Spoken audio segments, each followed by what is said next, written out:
वाहिगुरू जी का खालसा वाहिगुरू जी की फतेह। Punjabi audio book सुन रहे सारे ਸਰੋਤਿਆਂ ਨੂੰ मेरे ਮਨਿੰਦਰ कौर ਵੱਲੋਂ प्यार भरी सत श्री अकाल। भाग 9वां पन्ना नंबर 225 कांड 16वां प्राप्तियां। किसी भी लहर दीयां प्राप्तियां दा सही लेखा पता उतना चिर नहीं हो सकता जितना चिर उन्हां हालात अते औंकड़ां नूं ध्यान विच ना रखिया जाए जिन्हां विचों लहर लंघी होवे। सिख इनकलाबी लहर दीयां प्राप्तियां दा निर्णय करन लग्गियां भी इन्हां गल्लां नूं वधेरे सामने रखना पएगा क्योंकि सिख लहर नूं गैर मामूली औकड़ां अते हालात दा सामना करना पिया। हुशियारपुर ते अंबाले दे इलाके विच गिटक डिग्गियां अंबां दे बूटे फल फुल जांदे हन, पर जैसलमेर दे थल विच 100 उपा कित्तियां भी जे कोई टावा बूटा भी सफल हो जाए तां वड्डी प्राप्ति समझी जानी चाहिदी है।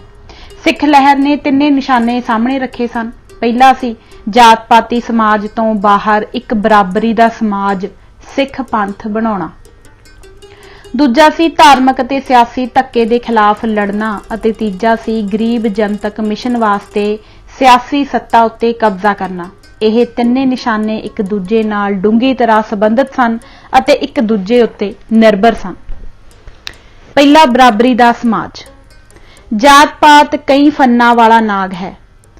ब्राह्मणी धार्मिक ग्रंथां दी मंजूरी, कर्मकांड ते परंपरा, ब्राह्मणां दी प्रोहिती पोजीशन अते पिट दा सिद्धांत जिस दियां इकट्ठा भोजन करन ते पेशियां बारे लगियां रोकां लड़ियां हन, ओह थंम सन जिन्हां दे आसरे जात पाती ढांचा खड़ा सी।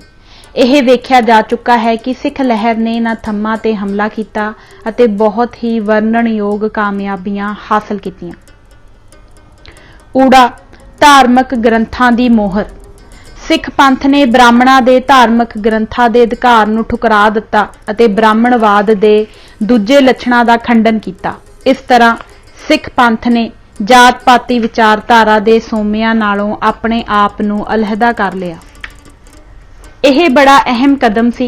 ਇਸ ਕਦਮ ਦੀ ਅਹਿਮੀਅਤ ਨੂੰ ਅਣਗੌਲਿਆ ਉਹੀ ਕਰ ਸਕਦੇ ਹਨ ਜਿਹੜੇ ਜਾਤ ਪਾਤੀ ਸਮਾਜ ਨੂੰ ਵਧਾਉਣ ਅਤੇ ਕਾਇਮ ਰੱਖਣ ਵਿੱਚ ਜੋ ਜਾਤ ਪਾਤੀ ਵਿਚਾਰਧਾਰਾ ਦਾ ਹਿੱਸਾ ਹੈ ਉਸ ਹਿੱਸੇ ਨੂੰ ਘਟਾ ਕੇ ਵੇਖਦੇ ਹਨ। ਐੜਾ ਬ੍ਰਾਹਮਣ। ਜਾਤ ਪਾਤੀ ਸਮਾਜ ਦਾ ਦੂਜਾ ਵੱਡਾ ਥੰਮ ਬ੍ਰਾਹਮਣ ਸਨ। ਜਾਤ ਪਾਤ ਅਤੇ ਬ੍ਰਾਹਮਣਾਂ ਦੀ ਇਸ ਪ੍ਰਬੰਧ ਵਿੱਚ ਪੋਜੀਸ਼ਨ ਹਿੰਦੂ ਮਤ ਦੀ ਬੁਨਿਆਦੀ ਸੰਸਥਾ ਸਨ। ਬ੍ਰਾਹਮਣ ਹੀ ਜਾਤ ਪਾਤੀ ਵਿਚਾਰਧਾਰਾ ਦੇ ਘੜਨ ਵਾਲੇ ਸਨ ਅਤੇ ਬ੍ਰਾਹਮਣਵਾਦ ਵਾਲਾ ਧਰਮ ਨਿਰੋਲ ਬ੍ਰਾਹਮਣਾਂ ਦੀ ਘਾੜਤ ਸੀ। ਧਰਮ ਅਰਥਾਤ ਕਰਮਕਾਂਡੀ ਫਰਜ਼ ਹਿੰਦੂ ਮਤ ਦੀ ਕੇਂਦਰੀ ਕਸੌਟੀ ਹਨ ਅਤੇ ਇਹਨਾਂ ਕਰਮਕਾਂਡਾਂ ਨੂੰ ਕਰਨਾ ਬ੍ਰਾਹਮਣਾਂ ਦਾ ਅਧਿਕਾਰ ਸੀ। ਇਸ ਤੋਂ ਇਲਾਵਾ ਵੀ ਬ੍ਰਾਹਮਣ ਜਾਤ ਪਾਤੀ ਸਮਾਜ ਦਾ ਧੁਰਾ ਸਨ। ਸਾਰਾ ਜਾਤ ਪਾਤੀ ਪ੍ਰਬੰਧ ਬ੍ਰਾਹਮਣ ਦੇ ਗੌਰਵ ਦੁਆਲੇ ਘੁੰਮਦਾ ਹੈ। ਹਿੰਦੂ ਮਤ ਵਿੱਚ ਬ੍ਰਾਹਮਣਾਂ ਦੀ ਕੇਂਦਰੀ ਪੋਜੀਸ਼ਨ ਬਹੁਤੀ ਇਸ ਕਰਕੇ ਹੈ ਕਿ ਹਰ ਇੱਕ ਸਮਾਜਿਕ ਰੁਤਬੇ ਦਾ ਫੈਸਲਾ ਕਰਨ ਲੱਗਿਆਂ ਉਸ ਨੂੰ ਬ੍ਰਾਹਮਣਾਂ ਦੇ ਰੁਤਬੇ ਦੀ ਤਕੜੀ ਵਿੱਚ ਤੋਲਿਆ ਜਾਂਦਾ ਹੈ। ਕਿਸੇ ਵੀ ਥਾਂ ਕਿਸੇ ਵੀ ਜਾਤ ਦਾ ਰੁਤਬਾ ਇਸ ਗੱਲ ਉੱਤੇ ਨਿਰਭਰ ਹੈ ਕਿ ਬ੍ਰਾਹਮਣ ਉਸ ਜਾਤ ਕੋਲੋਂ ਭੋਜਨ ਜਾਂ ਪਾਣੀ ਸਵੀਕਾਰ ਕਰਦਾ ਹੈ ਜਾਂ ਰੱਦ ਕਰਦਾ ਹੈ। ਅਸੀਂ ਵੇਖ ਚੁੱਕੇ ਹਾਂ ਕਿ ਜਦੋਂ ਜਾਤ ਪਾਤ ਤੋਂ ਰਹਿਤ ਖਾਲਸਾ ਸਾਜਿਆ ਗਿਆ ਤਾਂ ਵਿਸ਼ੇਸ਼ ਅਧਿਕਾਰਾਂ ਵਾਲੇ ਕਈ ਬ੍ਰਾਹਮਣ ਅਤੇ ਖੱਤਰੀ ਇਸ ਵਿੱਚ ਸ਼ਾਮਲ ਨਾ ਹੋਏ। 1881 ਦੀ ਮਰਦਮਸ਼ੁਮਾਰੀ ਅਨੁਸਾਰ ਬ੍ਰਾਹਮਣਾਂ ਦੀ ਕੁੱਲ ਗਿਣਤੀ ਵਿੱਚੋਂ ਸਿਰਫ 7000 ਸਿੱਖ ਬਣੇ ਸਨ। ਗੁਰੂ ਗੋਬਿੰਦ ਸਿੰਘ ਜੀ ਦੇ ਉਪਦੇਸ਼ ਨੇ ਉੱਚੀਆਂ ਜਾਤਾਂ ਦੇ ਵਿਸ਼ੇਸ਼ ਅਧਿਕਾਰਾਂ ਨੂੰ ਮੰਨਣੋਂ ਨਾ ਕਰ ਦਿੱਤੀ ਅਤੇ ਬ੍ਰਾਹਮਣਾਂ ਨੂੰ ਇਹ ਗੱਲ ਪ੍ਰਵਾਨ ਨਹੀਂ ਸੀ। ਇਸੇ ਕਰਕੇ ਸਿੱਖਾਂ ਵਿੱਚ ਬ੍ਰਾਹਮਣਾਂ ਦੀ ਗਿਣਤੀ ਬਹੁਤ ਘੱਟ ਹੈ। ਹਾਲਾਂਕਿ ਬ੍ਰਾਹਮਣ ਪੰਜਾਬ ਵਿੱਚ ਗਿਣਤੀ ਦੇ ਪੱਖੋਂ ਤੀਜੇ ਨੰਬਰ ਤੇ ਹਨ। ਜੱਟਾਂ ਅਤੇ ਰਾਜਪੂਤਾਂ ਨੂੰ ਛੱਡ ਕੇ ਬ੍ਰਾਹਮਣਾਂ ਦੀ ਗਿਣਤੀ ਹੋਰ ਸਭ ਜਾਤਾਂ ਨਾਲੋਂ ਵੱਧ ਹੈ। ਵਸੋਂ ਵਿੱਚ ਬ੍ਰਾਹਮਣਾਂ ਦੀ ਨਿਸਬਤ ਉਸੇ ਹਿਸਾਬ ਵੱਧ ਘੱਟ ਹੈ ਜਿਸ ਹਿਸਾਬ ਨਾਲ ਕਿਸੇ ਥਾਂ ਕਿਸੇ ਧਰਮ ਦਾ ਜ਼ੋਰ ਹੈ। ਇਹ ਪੂਰਬ ਤੋਂ ਪੱਛਮ ਜਾਂਦਿਆਂ ਹੌਲੀ ਹੌਲੀ ਘਟਦੀ ਜਾਂਦੀ ਹੈ ਅਤੇ ਸਿੱਖਾਂ ਦੇ ਕੇਂਦਰੀ ਜ਼ਿਲ੍ਹਿਆਂ ਵਿੱਚ ਇਹ ਗਿਣਤੀ ਖਾਸ ਤੌਰ ਤੇ ਘੱਟ ਹੈ। ਇਹ ਅੰਕੜੇ ਇੱਕ ਅਹਿਮ ਹਕੀਕਤ ਨੂੰ ਜ਼ਾਹਰ ਕਰਦੇ ਹਨ ਕਿਉਂਕਿ ਬ੍ਰਾਹਮਣਾਂ ਦੀ ਵੰਡ ਇਲਾਕਾ ਬੰਦੀ ਨਾਲ ਨਹੀਂ ਜੁੜੀ ਹੋਈ। ਜਿੱਧਰ ਉਹਨਾਂ ਦੇ ਜਜਮਾਨ ਜਾਂਦੇ ਹਨ ਉੱਧਰ ਉਹਨਾਂ ਦੇ ਪਿੱਛੇ ਬ੍ਰਾਹਮਣ ਚਲੇ ਜਾਂਦੇ ਹਨ। ਸਿੱਖ ਵਸੋਂ ਵਿੱਚ ਬ੍ਰਾਹਮਣਾਂ ਦੀ ਨਾਮਧਰੀਕ ਗਿਣਤੀ ਇਸ ਗੱਲ ਦੀ ਤਸਦੀਕ ਕਰਦੀ ਹੈ ਕਿ ਸਿੱਖਾਂ ਵਿੱਚ ਕੋਈ ਪ੍ਰੋਹਿਤ ਜਮਾਤ ਨਹੀਂ। खासकर ऐसी जद्दी पुजारी जमात जिस दी खुदगर्जी दा हित दर्जा बदर्जी नूं कायम रखण विच होवे।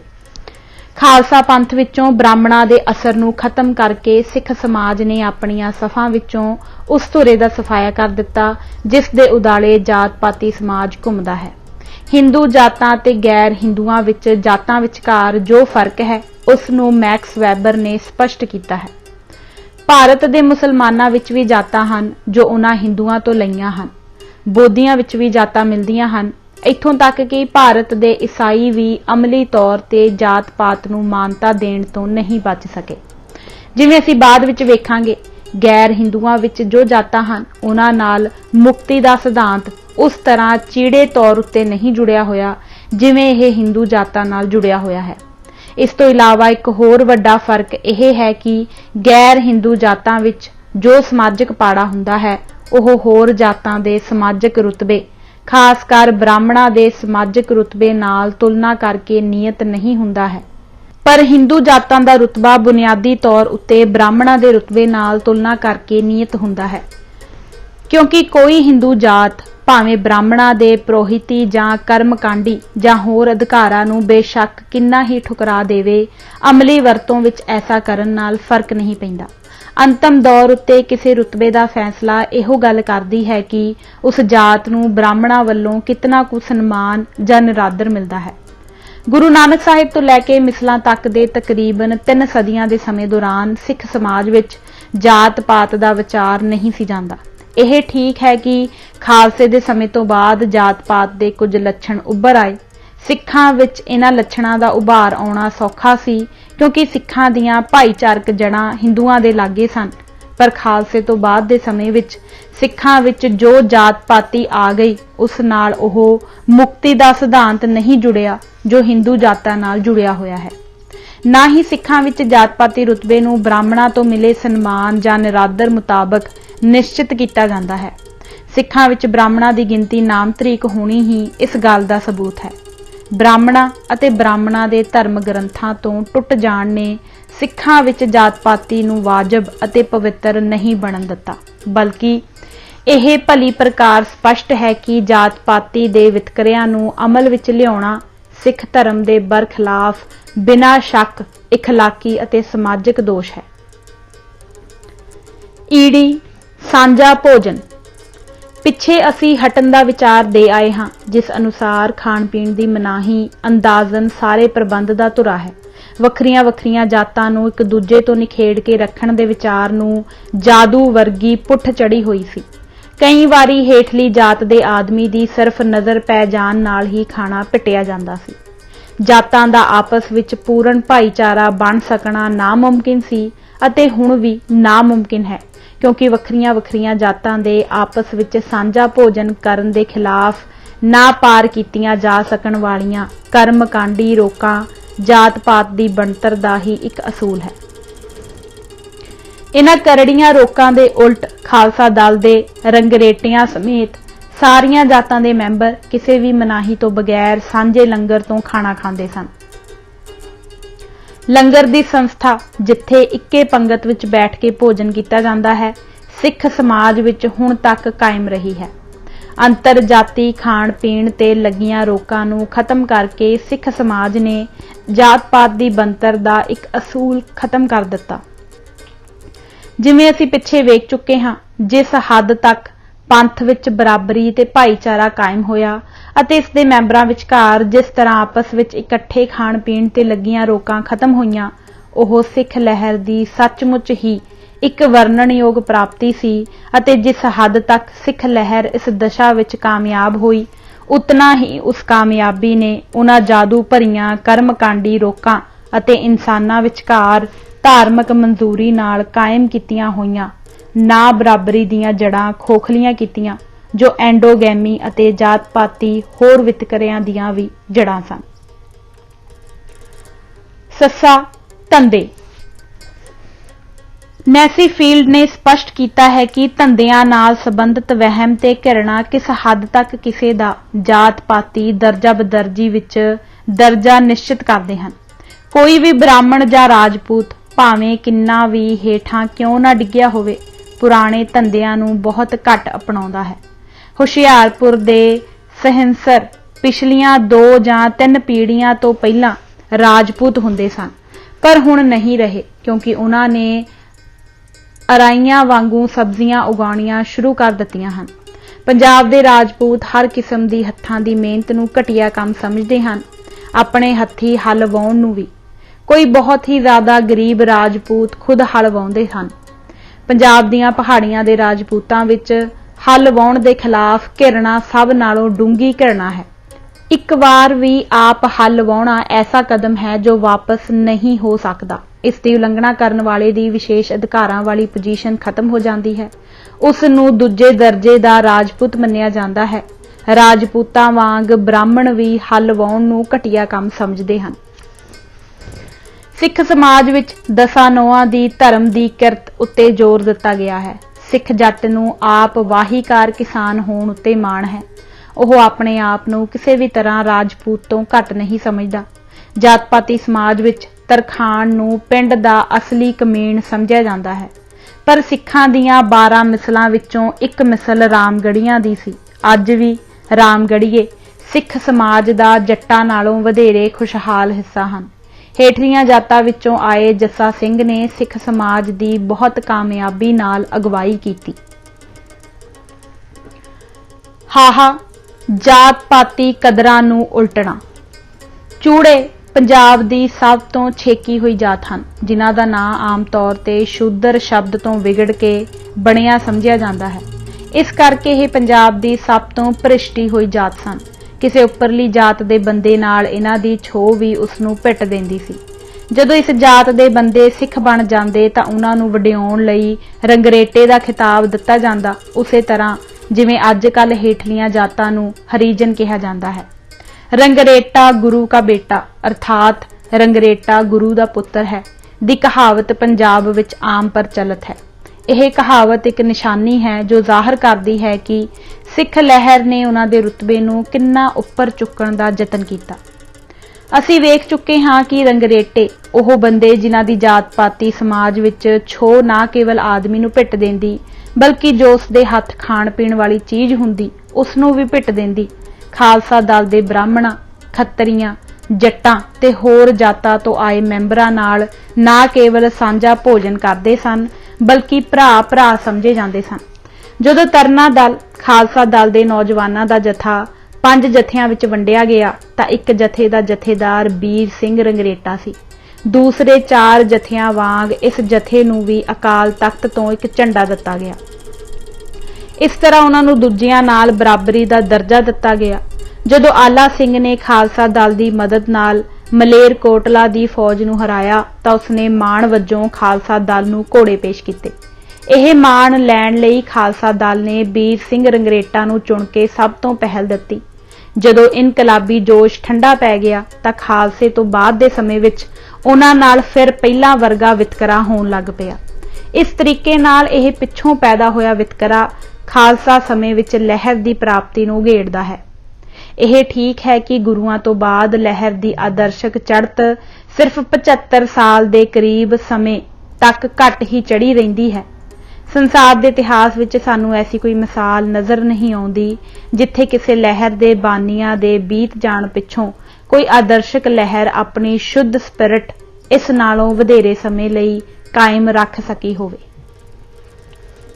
ਅਸੀਂ ਰੰਗਰੇਟਿਆਂ ਦੀ ਮਿਸਾਲ ਇਸ ਕਰਕੇ ਲਈ ਹੈ ਕਿ ਇਹ ਸਭ ਤੋਂ ਹੇਠਲੀ ਜਾਤ ਸੀ ਜਿਸ ਵਿੱਚੋਂ ਸਿੱਖ ਲਹਿਰ ਦੀ ਭਰਤੀ ਹੋਈ। ਉਹਨਾਂ ਦੀ ਮਿਸਾਲ ਤੋਂ ਇਹ ਵਧੇਰੇ ਚੰਗੀ ਤਰ੍ਹਾਂ ਉਘੜਦਾ ਹੈ ਕਿ ਸਿੱਖ ਲਹਿਰ ਨੇ ਕਿਵੇਂ ਨੀਵੀਆਂ ਜਾਤਾਂ ਦਾ ਦਰਜਾ ਉੱਚਾ ਕੀਤਾ, ਪਰ ਮੌਜੂਦਾ ਸਿੱਖ ਪੰਥ ਵਿੱਚ ਸਭ ਤੋਂ ਵੱਧ ਗਿਣਤੀ ਜੱਟਾਂ ਦੀ ਹੈ ਅਤੇ ਸਿੱਖ ਲਹਿਰ ਵਿੱਚ ਸ਼ਾਮਲ ਹੋ ਕੇ ਆਪਣਾ ਭਾਈਚਾਰਕ ਰੁਤਬਾ ਉੱਚਾ ਕਰਨ ਵਿੱਚ ਸਭ ਤੋਂ ਵੱਧ ਫਾਇਦਾ ਇਹਨਾਂ ਉਠਾਇਆ। ਇਸ ਦਾ ਇੱਕ ਵੱਡਾ ਕਾਰਨ ਇਹ ਹੈ ਕਿ ਜੱਟਾਂ ਨੇ ਆਪਣਾ ਉੱਚਾ ਹੋਇਆ ਦਰਜਾ ਸੰਭਾਲੀ ਰੱਖਿਆ, ਪਰ ਰੰਗਰੇਟਿਆਂ ਨੇ ਨਹੀਂ ਸੰਭਾਲਿਆ। ਅੱਜ ਕੱਲ੍ਹ ਸਿੱਖ ਪੰਥ ਵਿੱਚ ਜੱਟਾਂ ਦਾ ਜੋ ਉੱਚਾ ਭਾਈਚਾਰਕ ਦਰਜਾ ਹੈ ਉਹ ਆਪਣੇ ਆਪ ਉੱਚਾ ਨਹੀਂ ਸੀ ਹੋ ਗਿਆ, ਇਹ ਸਿੱਖ ਲਹਿਰ ਵਿੱਚ ਸ਼ਾਮਲ ਹੋਣ ਕਰਕੇ ਉੱਚਾ ਹੋਇਆ।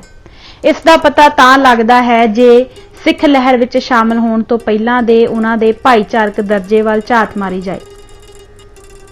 836 ਈਸਵੀ ਵਿੱਚ ਇੱਕ ਅਰਬ ਗਵਰਨਰ ਨੇ ਉਹਨਾਂ ਜੱਟਾਂ ਨੂੰ ਜਜ਼ੀਆ ਅਦਾ ਕਰਨ ਲਈ ਬੁਲਾਇਆ। ਨੀਚਤਾ ਦੀ ਨਿਸ਼ਾਨੀ ਵਜੋਂ ਉਹਨਾਂ ਨੂੰ ਆਪਣੇ ਨਾਲ ਇੱਕ ਕੁੱਤਾ ਲੈ ਕੇ ਆਉਣ ਦਾ ਹੁਕਮ ਵੀ ਸੀ। ਇਸ ਤੋਂ ਪਹਿਲਾਂ ਦੀ ਬ੍ਰਾਹਮਣੀ ਹਕੂਮਤ ਨੇ ਵੀ ਉਹਨਾਂ ਉੱਤੇ ਇਹੋ ਸ਼ਰਤ ਲਾਈ ਹੋਈ ਸੀ। ਅਲਬਰੂਨੀ 1030 ਦਾ ਨਿੱਜੀ ਤਜਰਬਾ ਲਾਹੌਰ ਦੇ ਇਲਾਕੇ ਤੱਕ ਸੀਮਤ ਸੀ। ਉਸਨੇ ਜੱਟਾਂ ਬਾਰੇ ਲਿਖਿਆ ਹੈ ਕਿ ਇਹ ਡੰਗਰ ਪਾਲਣ ਵਾਲੇ ਨੀਵੇਂ ਸ਼ੂਦਰ ਹਨ। ਦਬਿਸਤਾਨ ਏ ਮੁਜ਼ਾਹਿਬ ਦਾ ਲੇਖਕ ਸਿੱਖਾਂ ਬਾਰੇ ਵਰਣਨ ਕਰਦਿਆਂ ਲਿਖਦਾ ਹੈ ਕਿ ਜੱਟ ਵੈਸ਼ਾਂ ਦੀ ਸਭ ਤੋਂ ਹੇਠਲੀ ਜਾਤ ਹਨ। ਇਸ ਪੋਜੀਸ਼ਨ ਦੇ ਐਨ ਉਲਟ ਸਿੱਖ ਲਹਿਰ ਵਿੱਚ ਸ਼ਾਮਲ ਹੋਣ ਪਿੱਛੋਂ ਸਿੱਖਾਂ ਦੇ ਰਾਜ ਵਿੱਚ ਜੱਟ ਰਾਜਪੂਤਾਂ ਉੱਤੇ ਭਾਰੂ ਹੋ ਗਏ। ਸਿੱਖ ਜੱਟ ਰਾਜਪੂਤਾਂ ਦੀ ਆਪਣੇ ਦਰਜੇ ਦੀ ਵੱਡੇ ਹੋਣ ਦੀ ਹੈਂਕੜ ਨੂੰ ਨਹੀਂ ਸਹਾਰਦੇ ਸਨ। ਉਹ ਇਸ ਕਰਕੇ ਵੀ ਰਾਜਪੂਤਾਂ ਨਾਲ ਨਾਰਾਜ਼ ਸਨ ਕਿ ਰਾਜਪੂਤ ਖਾਲਸੇ ਵਿੱਚ ਸ਼ਾਮਲ ਹੋ ਕੇ ਜੱਟਾਂ ਦੇ ਬਰਾਬਰ ਨਹੀਂ ਹੋਣਾ ਚਾਹੁੰਦੇ ਸਨ। ਇਸ ਕਰਕੇ ਜਿੱਥੇ ਵੀ ਅਤੇ ਜਦੋਂ ਵੀ ਉਹਨਾਂ ਦੇ ਹੱਥ ਤਾਕਤ ਆਈ ਉਹਨਾਂ ਨੇ ਰਾਜਪੂਤਾਂ ਨੂੰ ਤੰਗ ਕੀਤਾ। ਜੱਟ ਆਪਣੇ ਸਿੱਖ ਜੱਟ ਹੋਣ ਦੇ ਰੁਤਬੇ ਨੂੰ ਵੱਡੇ ਤੋਂ ਵੱਡੇ ਰਾਜਪੂਤ ਨਾਲੋਂ ਉੱਚਾ ਸਮਝਦੇ ਸਨ। ਸਿੱਖ ਜੱਟਾਂ ਦਾ ਰੁਤਬਾ ਸਿੱਖ ਲਹਿਰ ਵਿੱਚ ਸ਼ਾਮਲ ਹੋਣ ਕਰਕੇ ਉੱਚਾ ਹੋਇਆ। ਇਹ ਹਕੀਕਤ ਤਾਂ ਸਪਸ਼ਟ ਹੁੰਦੀ ਹੈ ਕਿ ਜੇ ਸਿੱਖ ਇਲਾਕੇ ਦੇ ਸਿੱਖ ਜੱਟਾਂ ਦੇ ਰੁਤਬੇ ਦਾ ਗਵਾਂਢੀ ਇਲਾਕਿਆਂ ਦੇ ਗੈਰ ਸਿੱਖ ਜੱਟਾਂ ਦੇ ਰੁਤਬੇ ਨਾਲ ਮੁਕਾਬਲਾ ਕੀਤਾ ਜਾਏ, ਪਹਾੜ ਦੇ ਨਾਲ ਲੱਗਦੇ ਪੂਰਬ ਵੱਲ ਦੇ ਤਰਾਈ ਦੇ ਇਲਾਕਿਆਂ ਦੇ ਗੈਰ ਸਿੱਖ ਜੱਟਾਂ ਬਾਰੇ ਇਬਸਟਨ ਆਪਣੀ ਮਰਦਮਸ਼ੁਮਾਰੀ ਦੀ ਰਿਪੋਰਟ 1881 ਵਿੱਚ ਲਿਖਦਾ ਹੈ। ਜਿਨ੍ਹਾਂ ਕਬੀਲਿਆਂ ਬਾਰੇ ਮੈਂ ਹੁਣ ਲਿਖਣ ਲੱਗਾ ਹਾਂ ਉਹਨਾਂ ਦੇ ਸੁਭਾਅ ਅਤੇ ਪੋਜੀਸ਼ਨ ਵਿੱਚ ਸਿੱਖ ਇਲਾਕੇ ਦੇ ਸਿੱਖ ਜੱਟਾਂ ਨਾਲੋਂ ਕੋਈ ਖਾਸ ਵਖਰੇਵਾ ਨਹੀਂ, ਸਿਵਾਏ ਇਸ ਦੇ ਕਿ ਉਹਨਾਂ ਨੂੰ ਸਿਆਸੀ ਅਹਿਮੀਅਤ ਕਦੇ ਨਹੀਂ ਮਿਲੀ ਜੋ ਖਾਲਸੇ ਵਿੱਚ ਸਿੱਖ ਜੱਟਾਂ ਨੂੰ ਮਿਲੀ ਹੋਈ ਸੀ।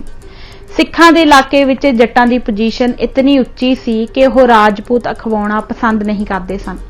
ਪਹਾੜੀਆਂ ਦੇ ਨਾਲ ਲਗਵੀਂ ਤਰਾਈ ਦੇ ਇਲਾਕੇ ਵਿੱਚ ਰਾਜਪੂਤਾਂ ਦਾ ਦਰਜਾ ਇੰਨਾ ਉੱਚਾ ਹੈ ਕਿ ਜੱਟ ਇਹ ਆਸ ਹੀ ਨਹੀਂ ਕਰ ਸਕਦੇ ਕਿ ਉਹ ਆਪਣੇ ਆਪ ਨੂੰ ਕਦੇ ਰਾਜਪੂਤ ਅਖਵਾ ਸਕਣ। ਇਸੇ ਤਰ੍ਹਾਂ ਪੰਜਾਬ ਦੇ ਦੱਖਣੀ ਪੂਰਬੀ ਜ਼ਿਲ੍ਹਿਆਂ ਦੇ ਜੱਟ ਮਾਲਵੇ ਦੇ ਵੱਡੇ ਸਿੱਖ ਜੱਟਾਂ ਕਬੀਲਿਆਂ ਨਾਲੋਂ ਸਿਵਾਏ ਧਰਮ ਦੇ ਹੋਰ ਕਿਸੇ ਤਰ੍ਹਾਂ ਵੀ ਵੱਖਰੇ ਨਹੀਂ। ਪਰ ਹੁਣ ਤੱਕ ਬਰਤਾਨਵੀ ਰਾਜ ਦੇ ਪਿਛਲੇ ਸਮੇਂ ਤੱਕ ਵੀ ਉਹ ਰਾਜਪੂਤਾਂ ਦੇ ਹੇਠ ਵਗਦੇ ਰਹੇ ਹਨ। ਰਾਜਪੂਤਾਂ ਦੇ ਪੁਰਾਣੇ ਚੜ੍ਹਤ ਦੇ ਦਿਨਾਂ ਵਿੱਚ ਰਾਜਪੂਤ ਜੱਟਾਂ ਨੂੰ ਪੱਗ ਨਾਲ ਸਿਰ ਨਹੀਂ ਕੱਜਣ ਦਿੰਦੇ ਸਨ ਅਤੇ ਹੁਣ ਤੱਕ ਵੀ ਆਪਣੇ ਪਿੰਡਾਂ ਵਿੱਚ ਰਾਜਪੂਤ ਨੀਵੀਆਂ ਜਾਤੀਆਂ ਨੂੰ ਲਾਲ ਕੱਪੜੇ ਜਾਂ ਲੱਕ ਦੇ ਦੁਆਲੇ ਖੁੱਲ੍ਹੇ ਕੱਪੜੇ ਨਹੀਂ ਪਾਉਣ ਦਿੰਦੇ। ਪੱਛਮੀ ਪੰਜਾਬ ਵਿੱਚ ਮੁਸਲਮਾਨਾਂ ਦੀ ਬਹੁ ਗਿਣਤੀ ਹੈ ਪਰ ਉੱਥੇ ਵੀ ਜੱਟ ਨੂੰ ਘਟੀਆ ਨਸਲ ਸਮਝਿਆ ਜਾਂਦਾ ਹੈ। ਕੇਂਦਰੀ ਅਤੇ ਪੂਰਬੀ ਪੰਜਾਬ ਦੇ ਜੱਟਾਂ ਨਾਲੋਂ ਉਸ ਦੀ ਪੋਜੀਸ਼ਨ ਇੱਥੇ ਨੀਵੀਂ ਹੈ। ਅਸੀਂ ਇਹ ਮਿਸਾਲਾਂ ਸਿੱਖ ਜੱਟਾਂ ਦੇ ਆਪਣੇ ਰੁਤਬੇ ਦੇ ਵੱਡਾ ਹੋਣ ਦੇ ਅਭਿਮਾਨ ਨੂੰ ਜਾਇਜ਼ ਦੱਸਣ ਲਈ ਨਹੀਂ ਦੇ ਰਹੇ ਕਿਉਂਕਿ ਸਿੱਖ ਲਹਿਰ ਦਾ ਨਿਸ਼ਾਨਾ ਸਭ ਪ੍ਰਕਾਰ ਦੀ ਸਮਾਜੀ ਦਰਜਾ ਬਦਰਜੀ ਨੂੰ ਹਟਾਉਣਾ ਸੀ। ਸਿੱਖ ਲਹਿਰ ਦਾ ਇਹ ਨਿਸ਼ਾਨਾ ਨਹੀਂ ਸੀ ਕਿ ਇੱਕ ਕਿਸਮ ਦੀ ਦਰਜਾ ਬਦਰਜੀ ਹਟਾ ਕੇ ਉਸ ਦੀ ਥਾਂ ਦੂਸਰੀ ਕਿਸਮ ਦੀ ਦਰਜਾ ਬਦਰਜੀ ਥਾਪ ਦਿੱਤੀ ਜਾਏ, ਪਰ ਇਹ ਮਿਸਾਲਾਂ ਇਸ ਹਕੀਕਤ ਨੂੰ ਸਪਸ਼ਟ ਕਰਦੀਆਂ ਹਨ ਕਿ ਸਿੱਖ ਲਹਿਰ ਨੇ ਜਾਤ-ਪਾਤ ਵੱਲੋਂ ਕਾਇਮ ਕੀਤੀ ਹੋਈ ਦਰਜਾ ਬਦਰਜੀ ਨੂੰ ਕਿੱਥੋਂ ਤੱਕ ਤੋੜਿਆ ਅਤੇ ਮੌਜੂਦਾ ਸਿੱਖ ਪੰਥ ਜਿਨ੍ਹਾਂ ਦੀ ਬਹੁ ਗਿਣਤੀ ਹੈ ਉਹਨਾਂ ਦਾ ਸਮਾਜਿਕ ਰੁਤਬਾ ਕਿਸ ਹੱਦ ਤੱਕ ਪੁਖਤਾ ਤੌਰ ਤੇ ਉੱਚਾ ਕੀਤਾ। ਸਿੱਖ ਜੱਟਾਂ ਨੇ ਰਾਜਪੂਤਾਂ ਨੂੰ ਨੀਵਾਂ ਵਿਖਾਇਆ ਜਿਸ ਕਾਰਨ ਕੁਦਰਤੀ ਤੌਰ ਉੱਤੇ ਇਹ ਇਸ ਤਰ੍ਹਾਂ ਹੋ ਸਕਦਾ ਸੀ ਕਿ ਉਹ ਕਿਸੇ ਹੋਰ ਜਾਤ ਦੀ ਆਪਣੇ ਉੱਤੇ ਛੱਟ ਝੱਲਣ। ਬਾਣੀ ਨੂੰ ਇਹ ਮਾਣ ਸੀ ਕਿ ਉਹ ਜਨੇਊ ਪਹਿਨਦਾ ਹੈ, ਕੱਟੜ ਹਿੰਦੂ ਹੈ ਅਤੇ ਦਵੈ ਜਾਤੀਆਂ ਵਿੱਚੋਂ ਹੈ, ਇਸ ਕਰਕੇ ਉਹ ਜੱਟ ਨੂੰ ਸ਼ੂਦਰ ਸਮਝਦਾ ਹੈ। ਪਰ ਜੱਟ ਬਾਣੀਏ ਨੂੰ ਬੁਜ਼ਦਲ ਤੇ ਪੈਸਾ ਬਟੋਰ ਹੋਣ ਕਰਕੇ ਨਫ਼ਰਤ ਕਰਦਾ ਹੈ ਅਤੇ ਬਾਕੀ ਸਮਾਜ ਜੱਟ ਨਾਲ ਸਹਿਮਤ ਹੈ। ਇਸ ਤਰ੍ਹਾਂ ਸਿੱਖ ਜੱਟਾਂ ਅਤੇ ਉਹਨਾਂ ਤੋਂ ਉੱਪਰਲੀਆਂ ਜਾਤਾਂ ਵਿਚਕਾਰ ਸਮਾਜਿਕ ਰੁਤਬੇ ਦਾ ਫਰਕ ਬਹੁਤ ਮਾਮੂਲੀ ਹੋ ਗਿਆ। ਦਰਅਸਲ ਸਿੱਖ ਜੱਟਾਂ ਅਤੇ ਸਿੱਖ ਉੱਚੀਆਂ ਜਾਤਾਂ ਵਿਚਕਾਰ ਸਮਾਜਿਕ ਸਬੰਧ ਹੁਣ ਕਿਸੇ ਧਿਰ ਦੇ ਜਾਤ-ਪਾਤੀ ਵੱਲੋਂ ਮਿੱਥੇ ਉੱਚੇ ਜਾਂ ਨੀਵੇਂ ਹੋਣ ਦੇ ਮਾਪ ਉੱਤੇ ਨਿਰਭਰ ਨਹੀਂ ਹਨ, ਬਲਕਿ ਉਹਨਾਂ ਵਿਚਕਾਰ ਸਮਾਜਿਕ ਰੁਤਬੇ ਬਾਰੇ ਘੋਲ ਹੁਣ ਇਸ ਪੱਧਰ ਉੱਤੇ ਚੱਲ ਰਿਹਾ ਹੈ ਕਿ ਕੋਈ ਵੀ ਦੂਸਰੀ ਤੋਂ ਛੋਟੀ ਨਹੀਂ, ਅਰਥਾਤ ਸ਼ਰੀਕਤਾਈ ਦਾ ਘੋਲ। ਉੱਚੀਆਂ ਜਾਤਾਂ ਤੋਂ ਬਣੇ ਜਿਨ੍ਹਾਂ ਸਿੱਖਾਂ ਵਿੱਚ ਅਜੇ ਜਾਤ-ਪਾਤੀ ਦੇ ਪ੍ਰਭਾਵ ਖਤਮ ਨਹੀਂ ਹੋਏ ਉਹ ਆਪਣੇ ਆਪ ਨੂੰ ਉਹਨਾਂ ਪ੍ਰਭਾਵਾਂ ਦੇ ਅਸਰ ਹੇਠ ਵੱਡਾ ਸਮਝਦੇ ਹਨ ਅਤੇ ਜੱਟ ਸਿੱਖ ਇਸ ਕਰਕੇ ਆਪਣੇ ਆਪ ਨੂੰ ਕਿਸੇ ਤੋਂ ਘੱਟ ਨਹੀਂ ਸੀ ਸਮਝਦੇ ਕਿਉਂਕਿ ਸਿੱਖ ਲਹਿਰ ਨੇ ਉਹਨਾਂ ਦਾ ਸਮਾਜਿਕ ਰੁਤਬਾ ਉੱਚਾ ਕਰ ਦਿੱਤਾ ਹੈ। ਸਿੱਖ ਸਮਾਜ ਤੋਂ ਇਲਾਵਾ ਜਾਤ-ਪਾਤੀ ਸਮਾਜ ਵਿੱਚ ਹੋਰ ਕਿਤੇ ਵੀ ਉੱਚੀਆਂ ਜਾਤਾਂ ਦੇ ਮੁਕਾਬਲੇ ਦਾ ਬਰਾਬਰੀ ਅਤੇ ਗੌਰਵ ਦਾ ਇਹ ਦਰਜਾ ਆਮ ਕਿਸਾਨਾਂ ਨੂੰ ਪ੍ਰਾਪਤ ਨਹੀਂ ਹੋ ਸਕਿਆ। ਅਸੀਂ ਇੱਥੇ ਖਾਲਸਾ ਤੋਂ ਬਾਅਦ ਦੇ ਸਮੇਂ ਵਿੱਚ ਜੋ ਸਿੱਖ ਪੰਥ ਵਿੱਚ ਜਾਤ-ਪਾਤੀ ਭੇਦ-ਭਾਵ ਪੈਦਾ ਹੋ ਗਏ ਉਹਨਾਂ ਨੂੰ ਜਾਇਜ਼ ਠਹਿਰਾਉਣ ਦਾ ਯਤਨ ਨਹੀਂ ਕਰ ਰਹੇ। ਇਨਕਲਾਬ ਵਿੱਚੋਂ ਲੰਘਣ ਦੇ ਬਾਅਦ ਵੀ ਸਮਾਜ ਦਾ ਮੁੜ ਪੁਰਾਣੀ ਰਟਾਂ ਵਿੱਚ ਫਸ ਜਾਣ ਦਾ ਆਮ ਰੁਝਾਨ ਹੈ, ਪਰ ਜਿੱਥੇ ਇੱਕ ਵਾਰੀ ਇਨਕਲਾਬ ਆ ਜਾਂਦਾ ਹੈ ਉਸ ਦੀਆਂ ਪ੍ਰਾਪਤੀਆਂ ਦੀ ਕੁਝ ਨਾ ਕੁਝ ਘਰੋੜੀ ਰਹਿ ਜਾਂਦੀ ਹੈ। ਸਮਾਜ ਵਿੱਚੋਂ ਹੇਠਲੀਆਂ ਕਮੀਨ ਜਾਤਾਂ ਹੀ ਸਨ ਜਿਨ੍ਹਾਂ ਨੂੰ ਸਿੱਖ ਇਨਕਲਾਬ ਦਾ ਪੱਕੇ ਤੌਰ ਉੱਤੇ ਬਹੁਤ ਫਾਇਦਾ ਨਹੀਂ ਹੋਇਆ, ਭਾਵੇਂ ਖਾਲਸੇ ਦੇ ਸਮੇਂ ਵਿੱਚ ਰੰਗਰੇਟਿਆਂ ਨੂੰ ਬੜੀ ਮਾਣ ਵਾਲੀ ਥਾਂ ਮਿਲੀ ਹੋਈ ਸੀ। ਰੋਜ਼ ਕਹਿੰਦਾ ਹੈ ਕਿ ਨਿਸ਼ਾਨੀਆਂ ਦੀ ਮਿਸਲ ਵਿੱਚ ਖੱਤਰੀ ਤੇ ਰੰਗਰੇਟੇ ਦੋਵੇਂ ਭਾਈਵਾਲ ਸਨ। ਇਸ ਦਾ ਮਤਲਬ ਹੈ ਕਿ ਮਿਸਲਾਂ ਦੇ ਸਮੇਂ ਤੱਕ ਵੀ ਰੰਗਰੇਟੇ ਸਿਆਸੀ ਸੱਤਾ ਵਿੱਚ ਹਿੱਸੇਦਾਰ ਰਹੇ ਸਨ। ਉਹਨਾਂ ਨੇ ਇਹ ਸੱਤਾ ਕਿਵੇਂ ਗੁਆ ਲਈ ਇਸ ਮਜ਼ਮੂਨ ਬਾਰੇ ਅਜੇ ਪੂਰੀ ਘੋਖ ਨਹੀਂ ਕੀਤੀ ਗਈ। ਅਸੀਂ ਸਿਰਫ ਇਤਨਾ ਕਹਿ ਸਕਦੇ ਹਾਂ ਕਿ ਬਰਤਾਨਵੀ ਰਾਜ ਵੇਲੇ ਵੀ ਜਦੋਂ ਉੱਪਰਲੀਆਂ ਜਾਤਾਂ ਤੋਂ ਬਣੇ ਸਿੱਖਾਂ ਦਾ ਹੇਠਲੀਆਂ ਜਾਤਾਂ ਦੇ ਸਿੱਖਾਂ ਉੱਤੇ ਕੋਈ ਰਾਜਸੀ ਦਬਦਬਾ ਨਹੀਂ ਰਿਹਾ ਸੀ। ਚੂੜਿਆਂ ਤੇ ਚਮਾਰਾਂ ਦੇ ਮਨਾਂ ਵਿੱਚ ਇਹ ਭਾਵਨਾ ਸੀ ਕਿ ਉਹ ਸਿੱਖ ਬਣ ਕੇ ਆਪਣਾ ਸਮਾਜੀ ਦਰਜਾ ਸੁਧਾਰ ਸਕਦੇ ਸਨ। ਮਜ਼ਹਬੀ ਚੂੜਿਆਂ ਤੋਂ ਬਣੇ ਸਿੱਖ ਵਿਸ਼ਟਾਂ ਨੂੰ ਸਾਫ਼ ਕਰਨ ਤੋਂ ਇਨਕਾਰ ਕਰਦੇ ਹਨ। ਚਮਾਰਾਂ ਦੀ ਕਾਫੀ ਗਿਣਤੀ ਨੇ ਸਿੱਖ ਧਰਮ ਧਾਰਨ ਕੀਤਾ ਹੈ। ਇਹਨਾਂ ਸਿੱਖਾਂ ਨੂੰ ਗੁਰੂ ਰਾਮਦਾਸ ਜੀ ਦੇ ਨਾਂ ਨਾਲ ਜੋੜ ਕੇ ਰਾਮਦਾਸੀਏ ਸਿੱਖ ਕਿਹਾ ਜਾਂਦਾ ਹੈ। ਸ਼ਾਇਦ ਬਹੁਤ ਸਾਰੇ ਰਾਮਦਾਸੀਏ ਚਮਾਰਾਂ ਨੇ ਚਮੜੇ ਦਾ ਕੰਮ ਛੱਡ ਦਿੱਤਾ ਹੈ ਅਤੇ ਇਸ ਦੀ ਥਾਂ ਕੱਪੜਾ ਉਣਨ ਦਾ ਕੰਮ ਸਾਂਭ ਲਿਆ ਹੈ।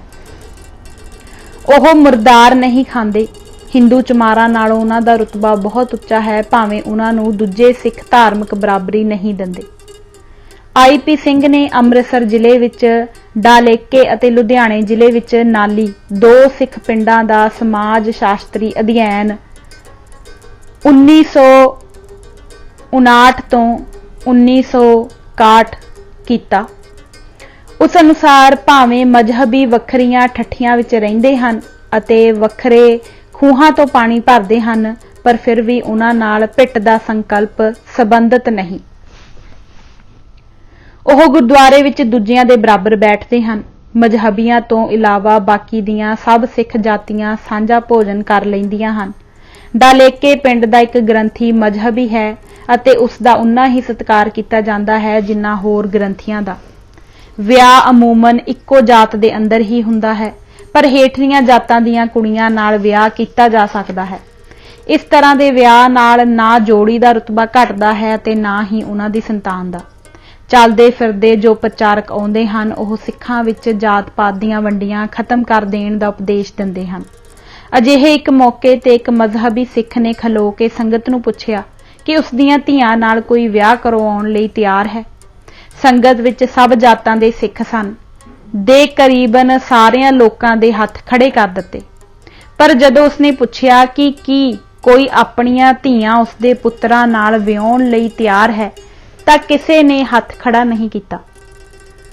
ਅਸੀਂ ਇਸ ਗੱਲ ਤੇ ਜ਼ੋਰ ਦਿੰਦੇ ਆ ਰਹੇ ਹਾਂ ਕਿ ਸਮਾਜੀ ਤਰੱਕੀ ਵਿੱਚ ਕੋਈ ਲਹਿਰ ਜੋ ਹਿੱਸਾ ਪਾਉਂਦੀ ਹੈ ਉਸ ਨੂੰ ਉਸਦੇ ਸਮਾਜੀ ਵਾਤਾਵਰਣ ਦੇ ਪ੍ਰਬੰਧ ਵਿੱਚ ਹੀ ਵੇਖਿਆ ਜਾਣਾ ਚਾਹੀਦਾ ਹੈ। ਮਿੱਥੇ ਹੋਏ ਆਦਰਸ਼ਕ ਮਿਆਰਾਂ ਨੂੰ ਨਿਸ਼ਾਨਿਆਂ ਦੇ ਮਾਪ ਨਾਲ ਮਾਪਿਆ ਨਹੀਂ ਜਾ ਸਕਦਾ।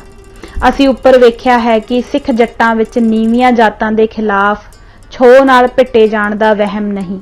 ਜਾਤ-ਪਾਤੀ ਸਮਾਜ ਵਿੱਚ ਜੱਟਾਂ ਨੇ ਕਿੱਥੇ ਹੋਰ ਇਹ ਵਹਿਮ ਛੱਡਿਆ ਹੈ ਅਤੇ ਜਾਤ-ਪਾਤੀ ਸਮਾਜ ਵਿੱਚ ਜੱਟ ਹੋਰ ਕਿੱਥੇ ਚੂੜਿਆਂ ਦੀਆਂ ਕੁੜੀਆਂ ਨਾਲ ਵਿਆਹ ਲਈ ਭਰੀ ਸੰਗਤ ਵਿੱਚ ਬਾਹਾਂ ਖੜੀਆਂ ਕਰਨ ਨੂੰ ਤਿਆਰ ਹਨ।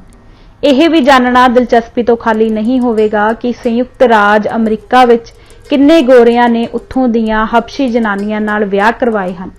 ਐਸੇ ਹੋਏ ਵਿਆਹਾਂ ਦੀ ਅਮਰੀਕਾ ਦੀ ਕੁੱਲ ਆਬਾਦੀ ਨਾਲ ਕੀ ਨਿਸਬਤ ਹੈ? ਇੱਥੇ ਸਾਡਾ ਇਹ ਕਹਿਣ ਦਾ ਮਤਲਬ ਨਹੀਂ ਕਿ ਸਿੱਖ ਜੱਟ ਸੰਯੁਕਤ ਰਾਜ ਅਮਰੀਕਾ ਦੇ ਗੋਰਿਆਂ ਨਾਲੋਂ ਇਸ ਕਰਕੇ ਚੰਗੇ ਹਨ ਕਿ ਸਿੱਖ ਜੱਟਾਂ ਨੇ ਡੂੰਘੇ ਸਮਾਜੀ ਵਿਤਕਰਿਆਂ ਉੱਤੇ ਕਾਬੂ ਪਾ ਲਿਆ ਹੈ ਅਤੇ ਗੋਰੇ ਨਹੀਂ ਪਾ ਸਕੇ। कई होर कारण हो सकते हैं जिन्हां नूं अजिही तुलना करन वेले ध्यान विच रखना जरूरी हो जाता है।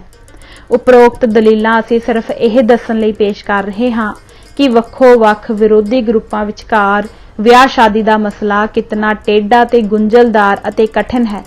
इस बारे सिख लहर दीआं प्राप्तियां नूं गोलण समय इन्हां कठिनाइयां नूं नज़रों ओले नहीं करना चाहिदा। यह फिर दोहराउण दी लोड़ है कि लहरां दीआं प्राप्तियां नूं आदर्शक मिआरां नाल नहीं मापिया जा सकदा। कोई भी लहर अजिहे नाप तोल विच पूरी नहीं उतर सकदी। कोई भी समाजी लहर भावें किन्नी ही अगांह वधू क्यों ना होवे, अपनियां चौगिरदे दीआं हद्दां तो टप के लंमे अरसे लई बहुत अगे वध के टिकी नहीं रह सकदी। इस दृष्टिकोण दे चौकटे विच रख के वेखिया सिख लहर ने जात पाती प्रबंध की अंदरली गुल्ली अते करड़ियां समाजी ते आर्थिक रोकां नूं तोड़न विच वर्णनयोग कामयाबी हासिल की। परखण दी असली कसवटी यह होनी चाहिदी है कि किसी भी होर लहर ने मध्ययुगी जां अजोके युग दे भारत विच जात पात विरोधी निशानियां नूं प्राप्त करन विच सिख लहर जिन्नी कामयाबी हासिल की है जां नहीं। दूजा, धार्मिक अते सियासी जबर। सिख लहर का दूजा निशाना धार्मिक अते सियासी जबर के खिलाफ लड़ना सी। इस पक्षों लहर की सफलता इतनी प्रतख है कि इस उत्ते साडी किसी भी टिप्पणी की जरूरत नहीं। हुण असीं सिखां दा बिरतांत बंद करदे हां जो काम दे मोहरी बने, जिन्हां ने लोकां दे हक्कां दी व्याख्या कीती, जिन्हां ने जद्दोजहद जारी रखी, बुरियाई ते चंगियाई दे दरमियान, दैवी राजियां दे दैवी राज अधिकारां ते जनता दे हक्कां दे दरमियान, धक्केशाही ते आज़ादी दे दरमियान, जिन्हां ने बीतियां कई पीढ़ियां दी गुलामी, बेइज्जती ते अत्याचार दा बदला लिया, जिन्हां ने अपनी मां भूमि नूं विदेशियां दे जुल्म दे जूले तो निजात दिवाई, जिन्हां ने महान अते श्रेष्ठ गुणां दा मुजाहरा कीता, जिन्हां ने इस प्रदेश पंजाब दी संतान वास्ते एक ऐसी विरासत छड्डी जिसनूं कोई विदेशी सिपाही दी मौजूदगी कलंकित नहीं सी कर रही, जिन्हां ने पंजाब दे वास्ते फौजियां दी धरती दा खिताब जित्तिया जो विदेशी हमलिਆਂ ਦੇ खिलाफ सुरक्षा दी दीवार खड़ी करन दा दावा करन दे वाहद हकदार हन, जिन्हां हमलिਆਂ ਦਾ हड़ पिछले 800 वरियां विच बिना रोक वगदा रहा सी अते जिन्हां दे उत्तरी भारत दे लोग खासकर पंजाब दे बहुत ज्यादा एहसानमंद हैं। गुप्ता दे उपरोक्त निर्णय नूं असिद्धे सबूतां तो हमायत मिलती है। सिख रवायत यह दावा करती है कि सिखां ने अमृतसर विखे अब्दाली नूं फसवीं लड़ाई विच हराया सी। भावें इस दावे की तस्दीक नहीं हो सकी। भारत विच बरतानिया दे उस समय दे गवर्नर ने इस बारे टिप्पणी की कि जे ओह सिख उसदी अब्दाली सप्लाई लाइन कटदे रहन अते उसका जंगी सामान लुटना जारी रखन तां ओह लड़ाई तो बगैर ही तबाह हो जाएगा। फिर जां तां उसनूं अपने देश परत जाना पवेगा जां शर्म ते बेइज्जती का शिकार होवेगा। जिन्ना चिर ओह सिखां नूं हराउंदा नहीं जां उन्हां नाल समझौता नहीं करदा उन्ना चिर अब्दाली भारत विच अगे नहीं वध सकदा। ठीक इसे तरह ही वापरिया। जापदा है कि अब्दाली इस कड़िक्की तो खुद अणजाण नहीं सी क्योंकि विचोलियां राही उसने सिखां नूं पेशकश कीती सी कि वह सिखां दे कब्जे विच आए इलाके उन्हां पास ही रहण देण नूं तैयार है, बशर्ते कि सिख हिंदुस्तान विच अब्दाली दे अगाह वधण विच रोक ना पाउण। इस तरह सिखां ने हिंदुस्तान दे उस दरवाजे नूं सदा लई बंद कर दिता जिस राही सदियां तो बाहरले हमलिਆਂ ਦਾ हड़ चलदा आ रहा सी। तीजा, गरीब जनतक मिशन। सिख लहर का तीसरा निशाना सी गरीब जनता दे हथ राजसी सत्ता मिलनी। मुसलमान समकाली इतिहासकारां दीआं लिखतां दे आधार उत्ते इरवन लिखदा है, जिन्हां परगणियां उत्ते सिखां दा कब्जा होया उत्थे पुराने राज उगड़वें अते मुकम्मल तौर उत्ते उल्ट दिते गए। हेठली जात दा कोई चूड़ा जां चमार जिन्हां नूं भारत विच सब तो नीच मिथ्या जांदा है, जदों घर छड्ड के गुरु बंदे नाल जा रलदा सी, थोड़े ही समय बाद वह अपनी मात भूमि का हाकम बन के परतदा सी। उसदे हथ विच हाकम बनाए जाण दा परवाना हुंदा सी। ਜਿਉਂ ਹੀ ਉਹ ਪਿੰਡ ਜਾਂ ਕਸਬੇ ਦੀ ਜੂਹ ਵਿੱਚ ਵੜਦਾ ਸੀ, ਉੱਚੀਆਂ ਜਾਤਾਂ ਤੇ ਧਨੀ ਉਸ ਨੂੰ ਅੱਗੋਂ ਹੋ ਕੇ ਲੈਣ ਲਈ ਆਉਂਦੇ ਅਤੇ ਉਸ ਨੂੰ ਘਰ ਲੈ ਜਾਂਦੇ। ਉੱਥੇ ਜਾ ਕੇ ਉਹ ਹੱਥ ਜੋੜ ਕੇ ਉਸ ਦੇ ਸਾਹਮਣੇ ਖਲੋ ਜਾਂਦੇ ਤੇ ਉਸ ਦੇ ਹੁਕਮ ਦਾ ਇੰਤਜ਼ਾਰ ਕਰਦੇ। ਸਾਰੀ ਰਾਜਸੀ ਸੱਤਾ ਉੱਤੇ ਸਿੱਖਾਂ ਨੇ ਕਬਜ਼ਾ ਕਰ ਲਿਆ। ਬਾਰੀ ਦੁਆਬ ਵਿੱਚ ਹੈਪਤਪੁਰ ਪੱਟੀ ਦੇ ਇੱਕ ਗਰੀਬ ਘਰਾਣੇ ਦੇ ਵੀਰ ਸਿੰਘ ਨੂੰ ਸਰਹੰਦ ਦਾ ਸੂਬੇਦਾਰ ਜਾਂ ਗਵਰਨਰ ਬਣਾ ਦਿੱਤਾ। ਵੀਰ ਸਿੰਘ ਦਾ ਕਈ ਥਾਂ ਨਾਮ ਬਾਜ਼, ਤਾਜ ਤੇ ਬਾਜ ਸਿੰਘ ਵੀ ਲਿਖਿਆ ਹੋਇਆ ਹੈ। ਇਹ ਗੱਲ ਗੁਰੂ ਗੋਬਿੰਦ ਸਿੰਘ ਸਾਹਿਬ ਦੇ ਚਲਾਣੇ ਤੋਂ 18 ਮਹੀਨੇ ਦੇ ਅੰਦਰ ਅੰਦਰ ਵਰਤੀ, ਅਰਥਾਤ ਗੁਰੂਆਂ ਦੇ ਸਮੇਂ ਦੇ ਬਹੁਤ ਨੇੜੇ, ਜਦੋਂ ਖਾਲਸੇ ਨੇ ਪਹਿਲੀ ਵਾਰੀ ਆਰਜ਼ੀ ਤੌਰ ਤੇ ਸਿਆਸੀ ਤਾਕਤ ਹਾਸਲ ਕੀਤੀ। ਅਗਲੇ 60 ਸਾਲਾਂ ਦੇ ਕਰੀਬ ਮੁਗਲਾਂ ਦੇ ਖਿਲਾਫ ਇਨਕਲਾਬੀ ਜੱਦੋ-ਜਹਿਦ ਵਿੱਚ ਬੀਤੇ। ਉਸ ਸਮੇਂ ਵਿੱਚ ਜੋ ਸਪਿਰਟ ਖਾਲਸੇ ਵਿੱਚ ਪ੍ਰਵਿਸ਼ਟ ਸੀ, ਉਹ ਅਸੀਂ ਵੇਖ ਚੁੱਕੇ ਹਾਂ, ਪਰ ਜਦੋਂ ਇਨਕਲਾਬ ਦੀ ਸਫਲਤਾ ਸਾਹਮਣੇ ਦਿਸਣ ਲੱਗ ਗਈ ਤਾਂ ਖਾਲਸੇ ਵਿੱਚ ਉਹ ਲੋਕ ਧੜਾ-ਧੜ ਸ਼ਾਮਲ ਹੋਣੇ ਸ਼ੁਰੂ ਹੋ ਗਏ ਜਿਨ੍ਹਾਂ ਨੇ ਖਾਲਸੇ ਦੇ ਆਦਰਸ਼ਾਂ ਨੂੰ ਪੂਰੀ ਤਰ੍ਹਾਂ ਅਪਣਾਇਆ ਹੋਇਆ ਨਹੀਂ ਸੀ, ਕਿਉਂਕਿ ਲਹਿਰ ਦੇ ਦਰਵਾਜ਼ੇ ਹਰ ਉਸ ਇਨਸਾਨ ਲਈ ਖੁੱਲ੍ਹੇ ਹੋਏ ਸਨ ਜੋ ਅੰਮ੍ਰਿਤ ਛਕ ਲੈਂਦਾ ਸੀ। ਇਹਨਾਂ ਲੋਕਾਂ ਨੂੰ ਸ਼ਾਮਲ ਕਰਨਾ ਇਸ ਲਈ ਜ਼ਰੂਰੀ ਹੋ ਗਿਆ ਸੀ ਕਿ ਆਮ ਜਨਤਾ ਨੂੰ ਭਾਰੀ ਗਿਣਤੀ ਵਿੱਚ ਸ਼ਾਮਲ ਕੀਤੇ ਬਗੈਰ ਲਹਿਰ ਫੌਜੀ ਸਫਲਤਾ ਪ੍ਰਾਪਤ ਨਹੀਂ ਸੀ ਕਰ ਸਕਦੀ। ਇਸ ਤੋਂ ਇਲਾਵਾ ਇਨਕਲਾਬੀਆਂ ਦੀਆਂ ਪੁਰਾਣੀਆਂ ਪੀੜ੍ਹੀਆਂ ਹੌਲੀ-ਹੌਲੀ ਖਤਮ ਹੁੰਦੀਆਂ ਗਈਆਂ ਅਤੇ ਕਰੜੀ ਇਨਕਲਾਬੀ ਜੱਦੋ-ਜਹਿਦ ਵਿੱਚੋਂ ਲੰਘਣ ਕਰਕੇ ਖਾਲਸੇ ਦੇ ਸੱਚੇ ਆਦਰਸ਼ਾਂ ਤੋਂ ਪ੍ਰੇਰਨਾ ਲੈ ਕੇ ਚੱਲਣ ਵਾਲੇ ਉਹਨਾਂ ਸਿੰਘਾਂ ਦੀ ਗਿਣਤੀ ਲਹਿਰ ਵਿੱਚੋਂ ਘਟਦੀ ਗਈ ਜੋ ਕਿ ਲਹਿਰ ਨੂੰ ਸਹੀ ਰਾਹ ਤੇ ਰੱਖਦੇ ਸਨ। ਹੁਣ ਗੁਰੂਆਂ ਦੇ ਸਮੇਂ ਤੋਂ ਲਹਿਰ ਦਾ ਪਾੜਾ 3 ਪੀੜ੍ਹੀਆਂ ਦਾ ਹੋ ਗਿਆ ਸੀ। ਇਸ ਦਾ ਨਤੀਜਾ ਇਹ ਹੋਇਆ ਕਿ ਜਿਸ ਮਨੋਰਥ ਵਾਸਤੇ ਖਾਲਸਾ ਆਦਰਸ਼ ਦੀ ਥਾਂ ਨਵੀਂ ਗਰੁੱਪ ਚੇਤਨਾ ਨੇ ਲੈ ਲਈ, ਜਿਸ ਗਰੁੱਪ ਚੇਤਨਾ ਨੂੰ ਅਸੀਂ ਸੋਖ ਖਾਤਰ ਖਾਲਸੇ ਦੀ ਕੌਮੀਅਤ ਦੀ ਚੇਤਨਾ ਆਖ ਸਕਦੇ ਹਾਂ। ਜਦੋਂ ਖਾਲਸੇ ਨੇ ਸਿਆਸੀ ਤਾਕਤ ਹਾਸਲ ਕਰ ਲਈ ਤਾਂ ਇਹ ਕੌਮੀਅਤ ਦੀ ਚੇਤਨਾ ਹੋਰ ਵਧੀ। ਜਦੋਂ ਖਾਲਸਾ ਸਿਆਸੀ ਤਾਕਤ ਹਾਸਲ ਕਰਨ ਦੀ ਪੋਜੀਸ਼ਨ ਵਿੱਚ ਆ ਗਿਆ ਤਾਂ ਖਾਲਸਾ ਰਾਜ ਦੇ ਸੰਕਲਪ ਨੂੰ ਨਵੀਂ ਰੰਗਤ ਦੇ ਦਿੱਤੀ ਗਈ। ਇਹ ਫੈਸਲਾ ਕੀਤਾ ਗਿਆ ਕਿ ਖਾਲਸੇ ਦੇ ਹਰ ਇੱਕ ਮੈਂਬਰ ਨੂੰ ਕਿਸੇ ਵੀ ਇਲਾਕੇ ਤੇ ਕਬਜ਼ਾ ਕਰਨ ਦੀ ਖੁੱਲ੍ਹ ਸੀ। ਸ਼ਰਤ ਸਿਰਫ ਇਹ ਲਾਈ ਗਈ ਕਿ ਜਿਸ ਇਲਾਕੇ ਉੱਤੇ ਇੱਕ ਮੈਂਬਰ ਨੇ ਪਹਿਲਾਂ ਕਬਜ਼ਾ ਕਰ ਲਿਆ ਹੋਵੇ, ਉਸ ਨੂੰ ਹਟਾ ਕੇ ਉਸ ਉੱਤੇ ਕੋਈ ਦੂਜਾ ਕਬਜ਼ਾ ਨਾ ਕਰੇ। ਪਿਛਲੀ ਸ਼ਰਤ ਮੁਮਕਿਨ ਹੈ ਇਸ ਲਈ ਲਾਈ ਗਈ ਹੋਵੇ ਕਿ ਖਾਲਸੇ ਦੇ ਹਰ ਇੱਕ ਮੈਂਬਰ ਨੂੰ ਸਿਆਸੀ ਤਾਕਤ ਹਾਸਲ ਕਰਨ ਦਾ ਬਰਾਬਰ ਹੱਕ ਸੀ, ਪਰ ਇਹ ਗੱਲ ਭੁਲਾ ਦਿੱਤੀ ਗਈ ਸੀ ਕਿ ਖਾਲਸੇ ਦੀ ਸਿਰਜਣਾ ਬਗਾਨਿਆਂ ਦੀ ਹਕੂਮਤ ਮਿਟਾਉਣ ਵਾਸਤੇ ਕੀਤੀ ਗਈ ਸੀ, ਨਾ ਕਿ ਖੁਦ ਹੋਰਨਾਂ ਉੱਤੇ ਹਕੂਮਤ ਕਰਨ ਦਾ ਵਸੀਲਾ ਬਣ ਜਾਣ ਵਾਸਤੇ। ਇਸ ਦੇ ਬਾਵਜੂਦ ਵੀ ਗਰੀਬ ਜਨਤਕ ਦ੍ਰਿਸ਼ਟੀਕੋਣ ਸਿੱਖ ਲਹਿਰ ਵਿੱਚ ਬਹੁਤ ਵੱਡੀ ਪ੍ਰਾਪਤੀ ਸੀ। ਇਹ ਸੱਚ ਹੈ ਕਿ ਸਿੱਖ ਇਨਕਲਾਬ ਖਾਲਸੇ ਤੱਕ ਹੀ ਸੀਮਤ ਰਿਹਾ, ਜਿਸ ਦੀ ਭਰਤੀ ਸਾਰਿਆਂ ਲਈ ਖੁੱਲ੍ਹੀ ਸੀ। ਆਮ ਲੋਕ ਜਿਹੜੇ ਖਾਲਸੇ ਨਹੀਂ ਸਜੇ ਸਨ, ਉਹਨਾਂ ਨੇ ਲਹਿਰ ਵਿੱਚ ਪੂਰੀ ਸਰਗਰਮੀ ਨਾਲ ਹਿੱਸਾ ਨਹੀਂ ਲਿਆ। ਇਹ ਵੀ ਹੋ ਸਕਦਾ ਹੈ ਕਿ ਗੈਰ ਖਾਲਸਾ ਆਮ ਜਨਤਾ ਨੂੰ ਲਹਿਰ ਤੋਂ ਪੂਰੇ ਲਾਭ ਪ੍ਰਾਪਤ ਨਹੀਂ ਹੋਏ। ਇਨਕਲਾਬੀ ਸਮੇਂ ਤੋਂ ਬਾਅਦ ਖਾਲਸੇ ਦੀ ਸਿਆਸੀ ਤਾਕਤ ਵਿੱਚ ਜੱਟ ਅਤੇ ਕਾਰੀਗਰ ਦੋਵੇਂ ਹਿੱਸੇਦਾਰ ਸਨ। ਅਛੂਤ ਜਾਤਾਂ ਕਿਸੇ ਕਾਰਨ ਪਿੱਛੇ ਧੱਕੀਆਂ ਗਈਆਂ। ਇਹਨਾਂ ਕਮੀਆਂ ਦੇ ਬਾਵਜੂਦ ਇਹ ਇੱਕ ਗਰੀਬ ਜਨਤਕ ਇਨਕਲਾਬ ਸੀ, ਕਿਉਂਕਿ ਭਾਰਤ ਦੇ ਇਤਿਹਾਸ ਵਿੱਚ ਪਹਿਲੀ ਵਾਰ ਆਮ ਲੋਕ ਆਪਣੀ ਧਰਤੀ ਦੇ ਖੁਦ ਹਾਕਮ ਬਣੇ। ਇਸ ਸਮੇਂ ਪੰਜਾਬ ਦੇ ਹਾਲਤ ਦਾ ਬਿਰਤਾਂਤ ਦਿੰਦਾ ਹੋਇਆ ਹੀਰ ਰਾਂਝਾ ਦਾ ਕਰਤਾ ਵਾਰਿਸ ਸ਼ਾਹ ਇਸ ਭਾਵ ਦਾ ਸੰਕੇਤ ਦਿੰਦਾ ਹੈ: ਜਦੋਂ ਵੈਸ਼ ਤੇ ਜੱਟ ਸਰਦਾਰ ਆਏ, ਘਰੋਂ ਘਰੀ ਜਾਂ ਨਵੀਂ ਸਰਕਾਰ ਹੋਈ, ਅਸ਼ਰਾਫ ਖਰਾਬ ਕਮੀਨ ਤਾਜ਼ੇ, ਜ਼ਿਮੀਦਾਰ ਨੂੰ ਖੂਬ ਬਹਾਰ ਹੋਈ। ਸਿੱਖ ਪੰਥ ਦੇ ਸਾਰੇ ਮੈਂਬਰਾਂ ਨੂੰ ਸਰਦਾਰ ਕਿਹਾ ਜਾਣ ਲੱਗ ਪਿਆ, ਭਾਵੇਂ ਉਹ ਕਿਸੇ ਵੀ ਜਾਤ ਜਾਂ ਜਮਾਤੀ ਦਰਜੇ ਦਾ ਹੋਵੇ। ਸਰਦਾਰ ਅਖਵਾਉਣਾ ਸਰਬੱਤ ਦੀ ਬਰਾਬਰੀ ਦੇ ਸਿੱਖ ਆਦਰਸ਼ ਦੇ ਅਨੁਕੂਲ ਨਹੀਂ, ਪਰ ਸਾਡੇ ਸਾਹਮਣੇ ਇੱਥੇ ਨੁਕਤਾ ਇਹ ਹੈ ਕਿ ਸਿੱਖ ਇਨਕਲਾਬ ਨੇ ਕਿਵੇਂ ਕਿਸੇ ਇਕੱਲੇ ਦੁਕੱਲੇ ਵਿਅਕਤੀ ਦਾ ਨਹੀਂ, ਬਲਕਿ ਸਮੁੱਚੇ ਤੌਰ ਤੇ ਆਮ ਲੋਕਾਂ ਦੇ ਭਾਰੀ ਤਬਕੇ ਦਾ ਸਮਾਜੀ ਤੇ ਸਿਆਸੀ ਦਰਜਾ ਉੱਪਰ ਚੁੱਕਿਆ। ਕਾਮਯਾਬੀ ਤੇ ਨਾਕਾਮਯਾਬੀ ਐਸੇ ਸ਼ਬਦ ਹਨ ਜਿਨ੍ਹਾਂ ਦੇ ਵਾਸਤਵ ਤੱਤਾਂ ਦੀ ਪਰਖ ਕਿਸੇ ਪ੍ਰਸੰਗ ਵਿੱਚ ਰੱਖ ਕੇ ਹੀ ਕੀਤੀ ਜਾ ਸਕਦੀ ਹੈ। ਡਾਰਵਿਨ ਦੇ ਸਿਧਾਂਤ ਮੁਤਾਬਕ ਪਸ਼ੂ ਤੋਂ ਤਰੱਕੀ ਕਰਕੇ ਇਨਸਾਨ ਬਣਨ ਵਿੱਚ ਕਰੋੜਾਂ ਹੀ ਸਾਲ ਲੱਗ ਗਏ, ਕਿਸੇ ਇਨਸਾਨ ਦੀ ਪਸ਼ੂ ਬਿਰਤੀ ਬਦਲ ਕੇ ਉਸ ਵਿੱਚ ਚੇਤਨਾ ਪੈਦਾ ਕਰਨਾ ਘੱਟ ਔਖਾ ਕੰਮ ਨਹੀਂ।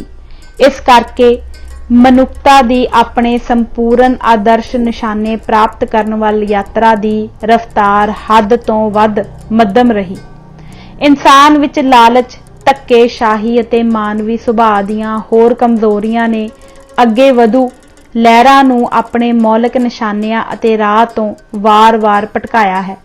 ਇਸ ਪ੍ਰਸੰਗ ਵਿੱਚ ਆਮ ਜਨਤਾ ਦੇ ਲੋਕਾਂ ਨੂੰ ਐਸੇ ਪੱਧਰ ਤੋਂ ਚੁੱਕ ਕੇ ਜਿਸ ਪੱਧਰ ਉੱਤੇ ਉਹਨਾਂ ਨੂੰ ਜਾਤ-ਪਾਤੀ ਵਿਚਾਰਧਾਰਾ ਅਤੇ ਜਾਤ-ਪਾਤੀ ਪ੍ਰਬੰਧ ਨੇ ਟਿਕਾਇਆ ਹੋਇਆ ਸੀ, ਮੁਲਕ ਦੇ ਹਾਕਮ ਬਣਾ ਦੇਣਾ ਇੱਕ ਵਿਸ਼ੇਸ਼ ਇਤਿਹਾਸਕ ਪ੍ਰਾਪਤੀ ਹੈ। ਕਾਂਡ 17ਵਾਂ ਰਾਜਪੂਤ, ਮਰਾਠੇ ਅਤੇ ਖਾਲਸਾ। ਮੁਗਲਾਂ ਦਾ ਰਾਜਪੂਤਾਂ ਤੇ ਮਰਾਠਿਆਂ ਨੇ ਵੀ ਮੁਕਾਬਲਾ ਕੀਤਾ। ਇਹਨਾਂ ਦੋਹਾਂ ਵੱਲੋਂ ਕੀਤੀ ਜੱਦੋ-ਜਹਿਦ ਦਾ ਖਾਲਸਾ ਲਹਿਰ ਨਾਲ ਟਾਕਰਾ ਕਰਨ ਲਈ ਕਈ ਪੱਖ ਉਜਾਗਰ ਹੋਣਗੇ। ਇਸ ਤੁਲਨਾ ਤੋਂ ਪਤਾ ਲੱਗੇਗਾ ਕਿ ਇਨਕਲਾਬੀ ਲਹਿਰ ਤੇ ਗੈਰ ਇਨਕਲਾਬੀ ਲਹਿਰ ਵਿਚਕਾਰ ਬੁਨਿਆਦੀ ਤੌਰ ਉੱਤੇ ਕੀ ਫਰਕ ਹੁੰਦਾ ਹੈ। ਪਹਿਲਾ, ਰਾਜਪੂਤ। ਜਿਸ ਵੇਲੇ ਹਿੰਦੁਸਤਾਨ ਉੱਤੇ ਮੁਸਲਮਾਨ ਫੌਜਾਂ ਨੇ ਹਮਲਾ ਕਰਕੇ ਮੁਲਕ ਨੂੰ ਜਿੱਤਿਆ, ਉਸ ਵੇਲੇ ਪੰਜਾਬ ਤੋਂ ਲੈ ਕੇ ਅਯੁੱਧਿਆ ਤੱਕ ਰਾਜਪੂਤਾਂ ਦਾ ਰਾਜ ਸੀ। ਇਸ ਲਈ ਇਹ ਰਾਜਪੂਤ ਹੀ ਸਨ ਜਿਨ੍ਹਾਂ ਨੂੰ ਹਮਲਾਵਰਾਂ ਦੇ ਹਮਲੇ ਦਾ ਸਾਹਮਣਾ ਕਰਨਾ ਪਿਆ। ਫਰਿਸ਼ਤਾ ਦੱਸਦਾ ਹੈ ਕਿ ਇੱਕ ਸਮੇਂ ਉਜੈਨ, ਗਵਾਲੀਅਰ, ਕਲੁੰਜਰ, ਕਨੌਜ, ਦਿੱਲੀ ਅਤੇ ਅਜਮੇਰ ਦੇ ਰਾਜਿਆਂ ਨੇ ਆਪਸ ਵਿੱਚ ਗੱਠਜੋੜ ਕੀਤਾ ਕਿਉਂਕਿ ਉਹ ਹਿੰਦੁਸਤਾਨ ਵਿੱਚੋਂ ਮੁਸਲਮਾਨਾਂ ਨੂੰ ਬਾਹਰ ਕੱਢਣਾ ਆਪਣਾ ਧਾਰਮਿਕ ਫਰਜ਼ ਸਮਝਦੇ ਸਨ। ਇਸ ਮੌਕੇ ਤੇ ਹਿੰਦੂ ਔਰਤਾਂ ਨੇ ਲੜਾਈ ਦੀਆਂ ਜ਼ਰੂਰਤਾਂ ਪੂਰੀਆਂ ਕਰਨ ਵਾਸਤੇ ਆਪਣੇ ਹੀਰੇ ਜਵਾਹਰਾਤ ਵੇਚ ਦਿੱਤੇ ਅਤੇ ਆਪਣੇ ਸੋਨੇ ਦੇ ਗਹਿਣੇ ਪਿਘਲਾ ਕੇ ਦੂਰ-ਦੂਰ ਥਾਵਾਂ ਤੋਂ ਭੇਜ ਦਿੱਤੇ। ਇਸ ਬਿਆਨ ਤੋਂ ਇੰਜ ਜਾਪੇਗਾ ਜਿਵੇਂ ਇਹ ਕੋਈ ਕੌਮ ਉਭਾਰ ਸੀ, ਪਰ ਇਹ ਇੰਜ ਨਹੀਂ ਸੀ।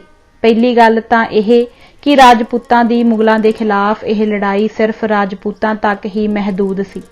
ਦੂਜੇ, ਰਾਜਪੂਤਾਂ ਦਾ ਇਤਿਹਾਸ ਅਤੇ ਉਹਨਾਂ ਦੇ ਸਮਾਜ ਦੀ ਬਣਤਰ ਇਹ ਦੱਸਦੀ ਹੈ ਕਿ ਧਾਰਮਿਕ ਜਾਂ ਕੌਮੀ ਜਜ਼ਬੇ ਨਾਲੋਂ ਉਹਨਾਂ ਨੂੰ ਆਪਣੇ ਬਾਦਸ਼ਾਹੀ ਅਤੇ ਜਾਗੀਰਦਾਰੀ ਹਿੱਤਾਂ ਦਾ ਵਧੇਰੇ ਫਿਕਰ ਸੀ। ਬਹੁਤ ਸਾਰੇ ਰਾਜਪੂਤ ਰਾਜਿਆਂ ਨੇ ਆਪਣੀਆਂ ਧੀਆਂ ਮੁਗਲ ਸ਼ਹਿਜ਼ਾਦਿਆਂ ਨਾਲ ਵਿਆਹੀਆਂ। ਇਹ ਉਹ ਸਮਾਂ ਸੀ ਜਦੋਂ ਇੱਕ ਸਾਧਾਰਨ ਹਿੰਦੂ ਵੀ ਮੁਸਲਮਾਨਾਂ ਨਾਲ ਛੂਹ ਜਾਣ ਨਾਲ ਆਪਣਾ ਖਾਣਾ ਪਿੱਟਿਆ ਜਾਂਦਾ ਸਮਝਦਾ ਸੀ। ਜਾਤ-ਪਾਤੀ ਸਮਾਜ ਦੀ ਗੱਲ ਹੀ ਛੱਡੋ, ਕਿਸੇ ਘਿਰਣਾਯੋਗ ਦੂਸਰੇ ਸਮਾਜ ਦੇ ਮਰਦ ਨਾਲ ਆਪਣੀਆਂ ਲੜਕੀਆਂ ਨੂੰ ਵਿਆਹੁਣ ਨੂੰ ਜਮਾਤੀ ਸਮਾਜ ਵੀ ਬਰਦਾਸ਼ਤ ਨਹੀਂ ਸੀ ਕਰਦਾ। ਇਸ ਤੋਂ ਇਲਾਵਾ ਰਾਜਪੂਤ ਮੁਗਲਾਂ ਦੇ ਰਾਜ ਪ੍ਰਬੰਧ ਅਤੇ ਫੌਜ ਦੇ ਥੰਮ੍ਹ ਬਣ ਗਏ। ਮੁਗਲ ਸਾਮਰਾਜ ਦੇ ਦੁਸ਼ਮਣਾਂ ਨੂੰ ਅਧੀਨ ਕਰਨ ਵਾਸਤੇ ਰਾਜਪੂਤਾਂ ਨੂੰ ਲਗਾਤਾਰ ਵਰਤਿਆ ਜਾਂਦਾ ਰਿਹਾ। ਅਕਬਰ ਦੇ 416 ਮਨਸਬਦਾਰਾਂ ਅਰਥਾਤ ਫੌਜੀ ਕਮਾਂਡਰਾਂ ਵਿੱਚੋਂ 47 ਰਾਜਪੂਤ ਸਨ। ਮੁਗਲ ਫੌਜ ਵਿੱਚੋਂ 53,000 ਰਾਜਪੂਤ ਘੋੜਸਵਾਰ ਸਨ ਜੋ ਮੁਗਲ ਸਾਮਰਾਜ ਦੀ ਕੁੱਲ ਫੌਜੀ ਤਾਕਤ ਦਾ 10ਵਾਂ ਹਿੱਸਾ ਸਨ। ਮਾਰਵਾੜ, ਅੰਬਰ, ਬੀਕਾਨੇਰ ਅਤੇ ਬੂੰਦੀ ਦੇ ਰਾਜਪੂਤ ਰਾਜਿਆਂ ਨੇ ਰਾਣਾ ਪ੍ਰਤਾਪ ਦੇ ਖਿਲਾਫ ਅਕਬਰ ਦਾ ਸਾਥ ਦਿੱਤਾ। ਮਹਾਰਾਣਾ ਪ੍ਰਤਾਪ ਵਿਰੁੱਧ ਹਲਦੀ ਘਾਟੀ ਦੀ ਫੈਸਲਾਕੁੰਨ ਲੜਾਈ ਵਿੱਚ ਮੁਗਲਾਂ ਦੀ ਫੌਜ ਦਾ ਕਮਾਂਡਰ ਰਾਜਪੂਤ ਰਾਜਾ ਮਾਨ ਸਿੰਘ ਸੀ।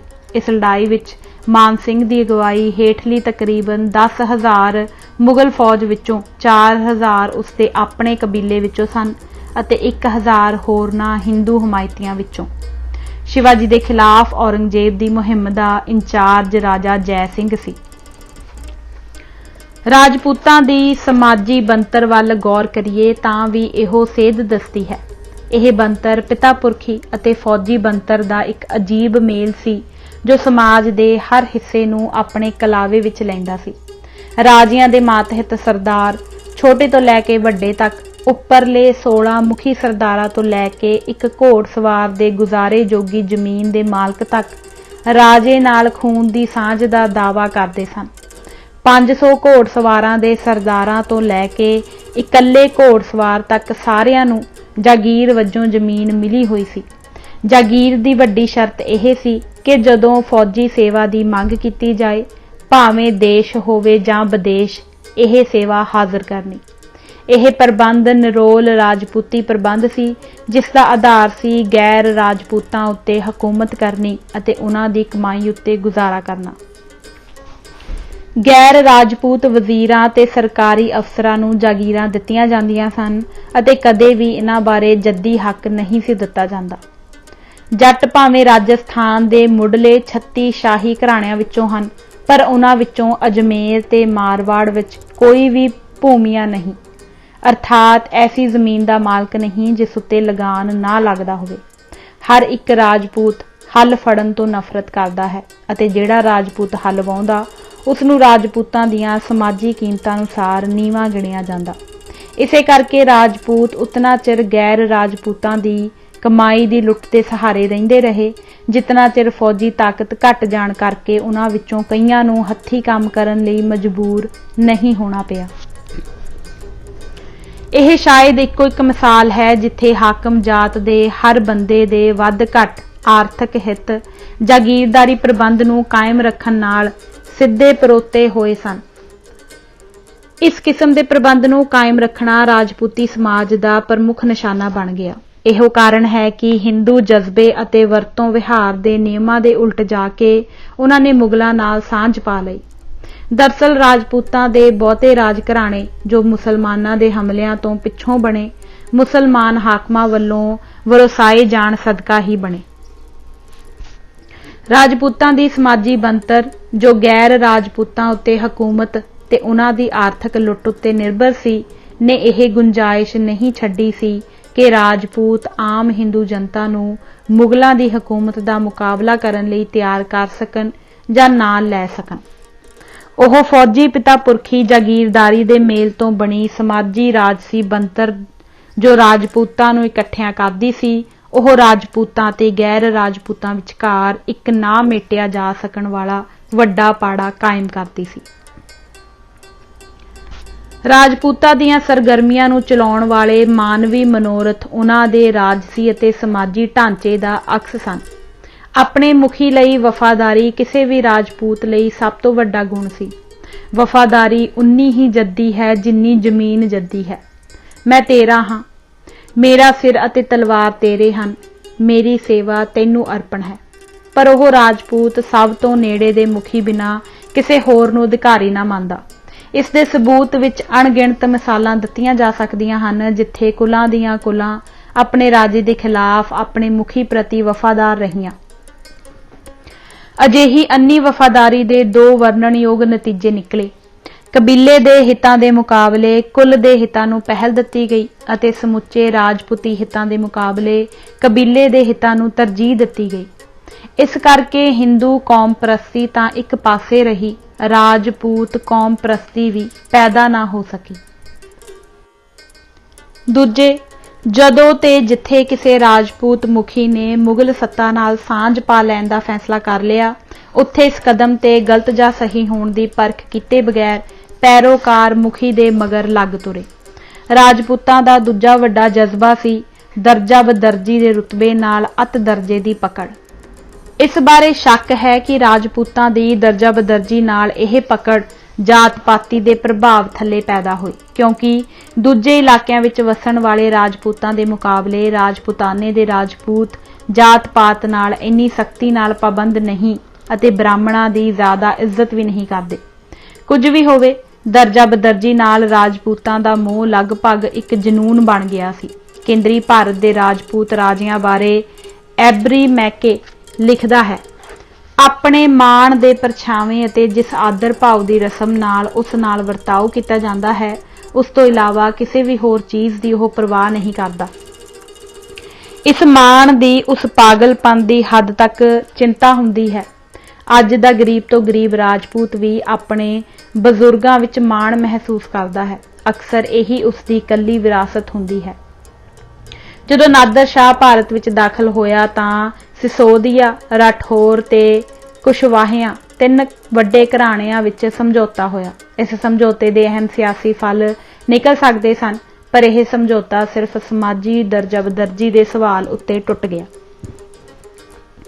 ਦੂਜਾ, ਰਾਜਪੂਤ ਤੇ ਖਾਲਸਾ।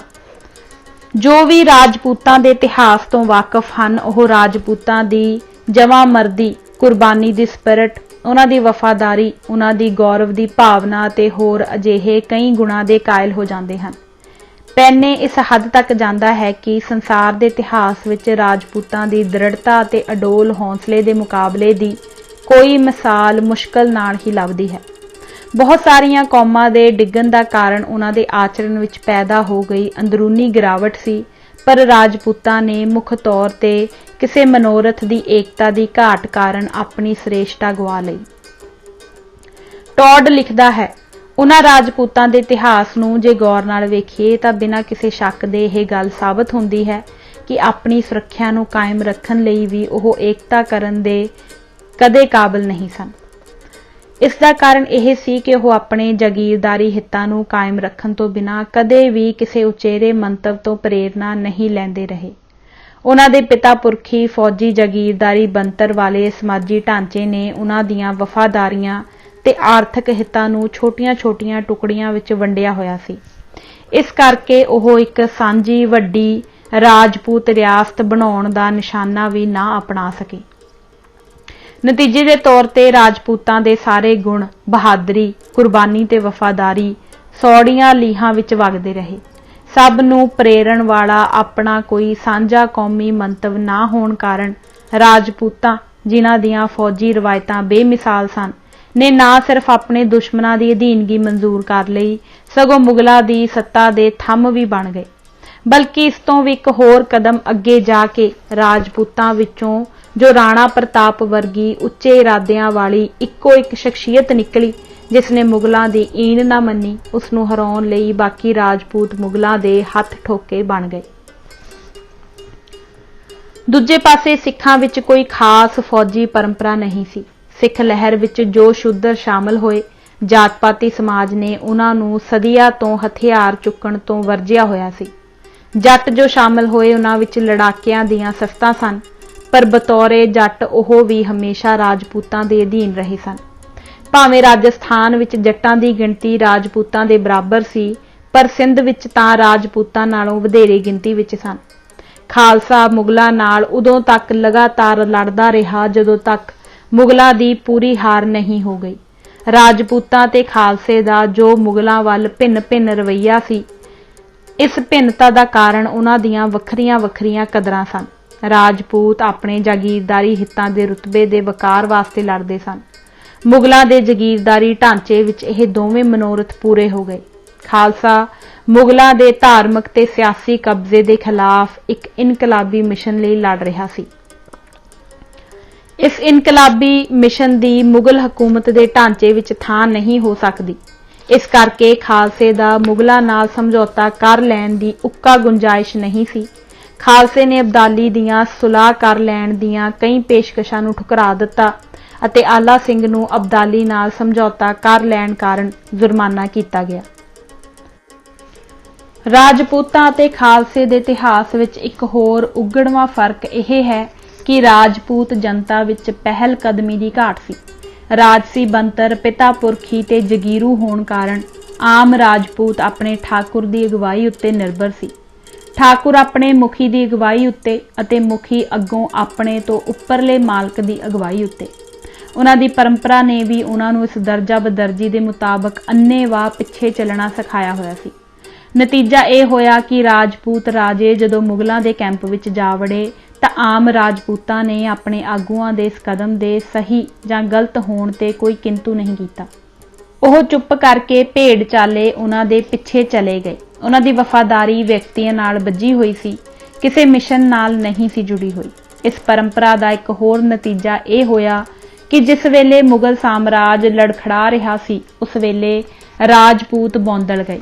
ਉਸ ਵੇਲੇ ਸਿਆਸੀ ਸੱਤਾ ਨੂੰ ਹੱਥ ਮਾਰਨ ਲਈ ਕਈ ਹੇਠਲੇ ਤਬਕੇ ਵਿੱਚੋਂ ਨਵੇਂ ਪਹਿਲਵਾਨ ਪੈਦਾ ਹੋ ਗਏ, ਪਰ ਇਸ ਵੇਲੇ ਰਾਜਪੂਤਾਂ ਨੂੰ ਆਪਣੇ ਕਬਜ਼ੇ ਵਿੱਚ ਰਿਆਸਤਾਂ ਵੀ ਕਾਇਮ ਰੱਖਣੀਆਂ ਮੁਸ਼ਕਲ ਹੋ ਗਈਆਂ।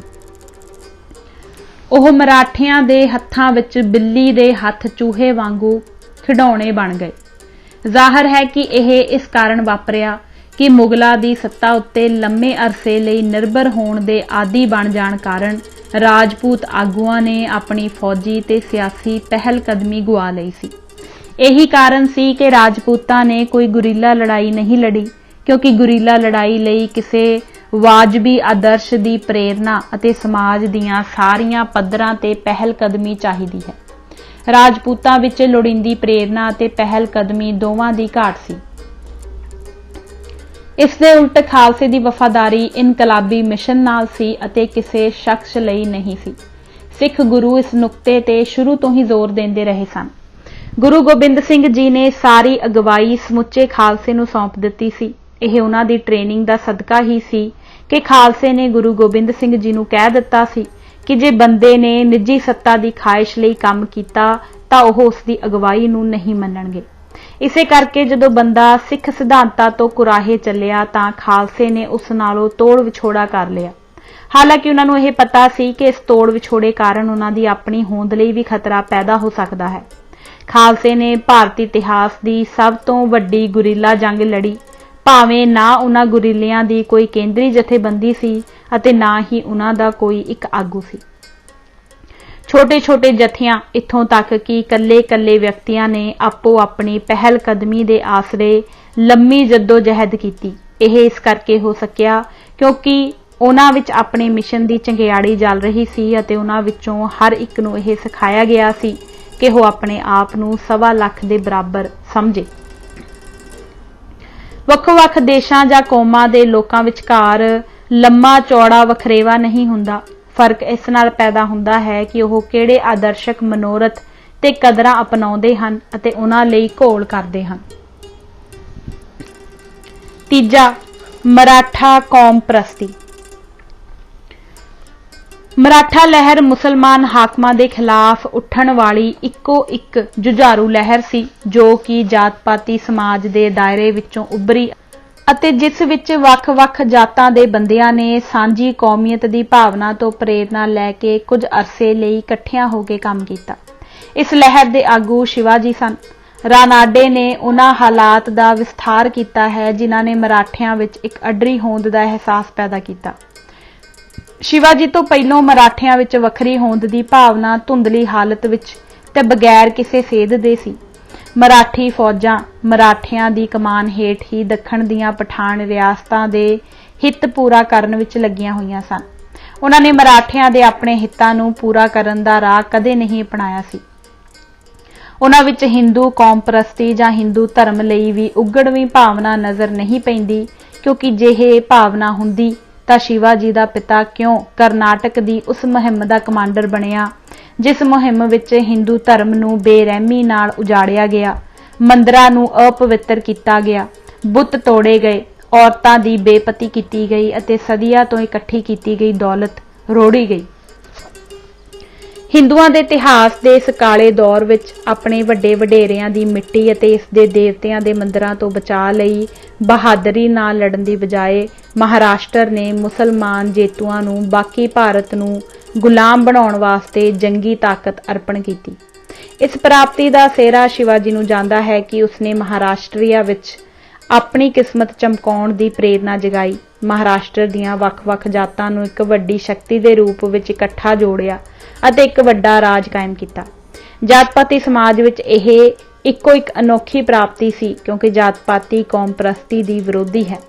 ਇਸ ਵਿੱਚ ਕੋਈ ਸ਼ੱਕ ਨਹੀਂ ਕਿ ਮਹਾਰਾਸ਼ਟਰ ਦੀ ਇਲਾਕਾਈ ਕੌਮ ਪ੍ਰਸਤੀ ਨੂੰ ਵਧਾਉਣ ਤੇ ਬਣਾਉਣ ਵਾਲੇ ਖਾਸ ਹਾਲਤ ਵੀ ਸਨ, ਪਰ ਫਿਰ ਵੀ ਸ਼ਿਵਾਜੀ ਦੀਆਂ ਪ੍ਰਾਪਤੀਆਂ ਦਾ ਮਾਣ ਕਰਨਾ ਪਵੇਗਾ। ਮੁਸਲਮਾਨਾਂ ਦੀ ਹਕੂਮਤ ਦੇ ਲੰਮੇ ਸਮੇਂ ਦੌਰਾਨ ਕੋਈ ਵੀ ਹੋਰ ਹਿੰਦੂ ਸ਼ਖਸੀਅਤ ਉਸ ਦੀ ਸਫਲਤਾ ਦਾ ਮੁਕਾਬਲਾ ਕਰਨ ਦੇ ਕਾਬਿਲ ਨਹੀਂ ਹੋਈ। ਚੌਥਾ, ਮਰਾਠੇ ਤੇ ਖਾਲਸਾ। ਮਰਾਠਾ ਲਹਿਰ ਅਤੇ ਸਿੱਖ ਲਹਿਰ ਵਿੱਚ 3 ਬੁਨਿਆਦੀ ਫਰਕ ਹਨ। ਪਹਿਲਾ, ਜਾਤ-ਪਾਤ। ਇਹ ਵੇਖਿਆ ਜਾ ਚੁੱਕਾ ਹੈ ਕਿ ਸਿੱਖ ਲਹਿਰ ਨੇ ਇੱਕ ਜਾਤ-ਪਾਤ ਰਹਿਤ ਸਮਾਜ ਬਣਾਇਆ। ਇਸ ਦੇ ਉਲਟ ਮਰਾਠਾ ਲਹਿਰ ਨੇ ਕਦੇ ਵੀ ਜਾਤ-ਪਾਤੀ ਪ੍ਰਬੰਧ ਨੂੰ ਖਤਮ ਕਰਨਾ ਆਪਣਾ ਨਿਸ਼ਚਾ ਤੱਕ ਨਹੀਂ ਬਣਾਇਆ। ਸ਼ਿਵਾਜੀ ਨੇ ਇੱਕ ਗਸ਼ਤੀ ਚਿੱਠੀ ਜਾਰੀ ਕੀਤੀ ਜਿਸ ਵਿੱਚ ਹਦਾਇਤ ਲਿਖੀ ਹੋਈ ਸੀ ਕਿ ਸਮਾਜ ਦੇ ਸਾਰੇ ਮੈਂਬਰ ਜਾਤ-ਪਾਤੀ ਵਰਤੋਂ ਵਿੱਚ ਕੋਈ ਤਬਦੀਲੀ ਨਾ ਲਿਆਉਣ, ਸਗੋਂ ਸ਼ਾਸਤਰਾਂ ਵੱਲੋਂ ਪੁਰਾਤਨ ਤੈਅ ਕੀਤੇ ਹੋਏ ਰਾਹ ਤੇ ਚੱਲਣ। ਸ਼ਿਵਾਜੀ ਦੇ ਮੁੱਖ ਮਨੋਰਥ ਆਪਣਾ ਰਾਜ ਕਾਇਮ ਕਰਨ ਤੇ ਜਗੀਰੂ ਹਿੱਤਾਂ ਨੂੰ ਸੁਰੱਖਿਅਤ ਕਰਨ ਦੇ ਸਨ। ਇਸ ਵਾਸਤੇ ਸਨਾਤਨੀ ਪਿਛਾਂਹ ਖਿੱਚੂ ਮਾਨਸਿਕਤਾ ਨੂੰ ਵਾਧਾ ਕਰਨ ਨਾਲ ਉਸ ਦੇ ਦੋਵੇਂ ਮੁੱਖ ਹਿੱਤਾਂ ਨੂੰ ਮਦਦ ਮਿਲਦੀ ਸੀ। ਮਰਾਠਾ ਲਹਿਰ ਤੇ ਸਿੱਖ ਲਹਿਰ ਵਿਚਕਾਰ ਪਾੜਾ ਇਸ ਕਰਕੇ ਹੈ ਕਿ ਜਿੱਥੇ ਸਿੱਖ ਇਨਕਲਾਬੀ ਲਹਿਰ ਦਾ ਨਿਸ਼ਾਨਾ ਬਰਾਬਰੀ ਦਾ ਸਮਾਜ ਬਣਾਉਣਾ ਸੀ, ਉੱਥੇ ਮਰਾਠਾ ਲਹਿਰ ਦਾ ਘਾੜਾ ਸ਼ਿਵਾ ਜੀ ਖੁਦ ਆਪ ਜਾਤ ਪਾਤ ਅਤੇ ਸ਼ਾਸਤਰੀ ਵਿਚਾਰਧਾਰਾ ਨਾਲ ਬੱਝਿਆ ਹੋਇਆ ਸੀ। ਕਿਸੇ ਲਹਿਰ ਦਾ ਸਹੀ ਵਿਚਾਰਧਾਰਾ ਚੁਣਨਾ ਪਰ ਇਨਸਾਨੀ ਤੇ ਹਾਲਾਤ ਦੀਆਂ ਮਜਬੂਰੀਆਂ ਕਾਰਨ ਲਹਿਰ ਵਿੱਚ ਕਮਜ਼ੋਰੀਆਂ ਆ ਜਾਣੀਆਂ ਇੱਕ ਗੱਲ ਹੈ, ਪਰ ਮੁੱਢੋਂ ਹੀ ਪਿਛਾਹ ਖਿੱਚੂ ਵਿਚਾਰਧਾਰਾ ਚੁਣਨਾ ਅਤੇ ਗਲਤ ਰਾਹ ਤੁਰੀ ਜਾਣਾ ਬਿਲਕੁਲ ਹੀ ਹੋਰ ਗੱਲ ਹੈ। ਸਨਾਤਨਤਾ ਤੇ ਜਾਤ ਪਾਤ ਨਾਲ ਬੱਝ ਜਾਣ ਕਾਰਨ ਮਰਾਠਾ ਲਹਿਰ ਸ਼ੁਰੂ ਤੋਂ ਲੈ ਕੇ ਅੰਤ ਤੱਕ ਤੇਲੀ ਦੇ ਬਲਦ ਵਾਂਗੂ ਇੱਕ ਨੀਅਤ ਚੱਕਰ ਵਿੱਚ ਘੁੰਮਦੀ ਰਹੀ, ਜਿੱਥੋਂ ਇਹ ਕਦੇ ਵੀ ਨਿਕਲ ਨਹੀਂ ਸਕੀ। ਪੇਸ਼ਵਿਆਂ ਨੇ ਐਸੇ ਹੁਕਮ ਜਾਰੀ ਕੀਤੇ ਹੋਏ ਸਨ ਜਿਨ੍ਹਾਂ ਮੁਤਾਬਕ ਅਛੂਤ ਦਿਨ ਦੇ ਇੱਕ ਖਾਸ ਵਕਤ ਵਿੱਚ ਪੂਨੇ ਵਿੱਚ ਦਾਖਲ ਨਹੀਂ ਸੀ ਹੋ ਸਕਦੇ ਤਾਂ ਕਿ ਕਿਤੇ ਉੱਪਰਲੀਆਂ ਜਾਤਾਂ ਦੇ ਹਿੰਦੂ ਪਿੱਟੇ ਨਾ ਜਾਣ। ਦੂਜਾ, ਜਾਗੀਰਦਾਰੀ। ਦਿੱਲੀ ਦੇ ਬਾਦਸ਼ਾਹੀ ਦੱਖਣੀ ਭਾਰਤ ਦੇ 3 ਪਠਾਨ ਰਾਜਾਂ ਨੂੰ ਕੁਚਲਣ ਲਈ ਤੁਲੇ ਹੋਏ ਸਨ। ਇਹ ਪਠਾਨ ਰਿਆਸਤਾਂ ਮੁਸਲਮਾਨ ਦੇਸ਼ਾਂ ਨਾਲੋਂ ਕੱਟੀਆਂ ਹੋਈਆਂ ਸਨ, ਜਿਸ ਕਰਕੇ ਇਹਨਾਂ ਨੂੰ ਆਪਣੀਆਂ ਫੌਜਾਂ ਵਿੱਚ ਭਰਤੀ ਕਰਨ ਲਈ ਬਹੁਤੇ ਮੁਸਲਮਾਨ ਨਹੀਂ ਸੀ ਮਿਲਦੇ। ਇਸ ਲਈ ਇਹਨਾਂ ਪਠਾਨ ਰਾਜਿਆਂ ਨੂੰ ਆਪਣੀ ਫੌਜੀ ਭਰਤੀ ਵਾਸਤੇ ਮਰਾਠਿਆਂ ਉੱਤੇ ਨਿਰਭਰ ਹੋਣਾ ਪਿਆ। ਐਸੇ ਮਰਾਠੇ ਕੇਵਲ ਭਾੜੇ ਦੇ ਟੱਟੂ ਸਨ। ਮਰਾਠਿਆਂ ਦੀ ਵੱਡੀ ਗਿਣਤੀ ਇਹਨਾਂ ਰਿਆਸਤਾਂ ਦੇ ਰਾਜਿਆਂ ਦੀ ਫੌਜਾਂ ਵਿੱਚ ਨੌਕਰ ਸੀ ਅਤੇ ਇਹਨਾਂ ਮਰਾਠਾ ਫੌਜਾਂ ਦੇ ਮਰਾਠਾ ਕਮਾਂਡਰ ਨੂੰ ਪਠਾਨ ਰਿਆਸਤਾਂ ਵੱਲੋਂ ਜਗੀਰਾਂ ਤੇ ਪਦਵੀਆਂ ਮਿਲੀਆਂ ਹੋਈਆਂ ਸਨ। ਸ਼ਿਵਾ ਜੀ ਦਾ ਪਿਤਾ ਸ਼ਾਹ ਜੀ ਵੀ ਇਹਨਾਂ ਵਿੱਚੋਂ ਇੱਕ ਸੀ ਅਤੇ ਵੱਖਰੀਆਂ-ਵੱਖਰੀਆਂ ਥਾਵਾਂ ਤੇ ਉਸ ਦੀਆਂ 3 ਜਾਗੀਰਾਂ ਸਨ। ਸ਼ਿਵਾ ਜੀ ਨੂੰ ਇਹ ਜਾਗੀਰ ਅਤੇ ਇਸ ਦੇ ਨਾਲ ਜੁੜੀ ਹੋਈ ਜਾਗੀਰਦਾਰੀ ਦੀ ਪਰੰਪਰਾ ਵਿਰਾਸਤ ਵਿੱਚ ਮਿਲੀ। ਸ਼ਿਵਾ ਜੀ ਤੋਂ ਪਹਿਲਾਂ ਇਹਨਾਂ ਪਠਾਣਾ ਰਿਆਸਤਾਂ ਵਿੱਚ ਮਰਾਠਾ ਜਾਗੀਰਦਾਰਾਂ ਦਾ ਵੱਡਾ ਸਰੋਕਾਰ ਆਪਣੇ ਜਗੀਰੂ ਹਿੱਤਾਂ ਤੇ ਪਦਵੀਆਂ ਸੁਰੱਖਿਅਤ ਕਰਨਾ ਸੀ। ਸ਼ਿਵਾ ਜੀ ਦੀ ਇਹ ਵਡਿਆਈ ਹੈ ਕਿ ਉਸਨੇ ਪਠਾਣਾ ਦਾ ਹੱਥ ਠੋਕਾ ਬਣਨ ਦਾ ਰਾਹ ਰੱਦ ਕਰ ਦਿੱਤਾ। ਉਸਨੇ ਆਪਣੀ ਇੱਕ ਆਜ਼ਾਦ ਰਿਆਸਤ ਬਣਾਉਣ ਦੀ ਪਲਾਨ ਬਣਾਈ। ਸ਼ਿਵਾ ਜੀ ਦੀ ਹੋਰ ਵੀ ਵਡਿਆਈ ਇਹ ਹੈ ਕਿ ਉਸਨੇ ਮਰਾਠਾ ਕੌਮ ਪ੍ਰਸਤੀ ਅਤੇ ਹਿੰਦੂ ਧਰਮ ਦੇ ਸੁੱਤੇ ਹੋਏ ਜਜ਼ਬਾਤ ਨੂੰ ਜਗਾ ਕੇ ਆਪਣੇ ਮਨੋਰਥ ਲਈ ਵਰਤਿਆ। ਇਹ ਕੋਈ ਛੋਟੀ ਜਿਹੀ ਪ੍ਰਾਪਤੀ ਨਹੀਂ।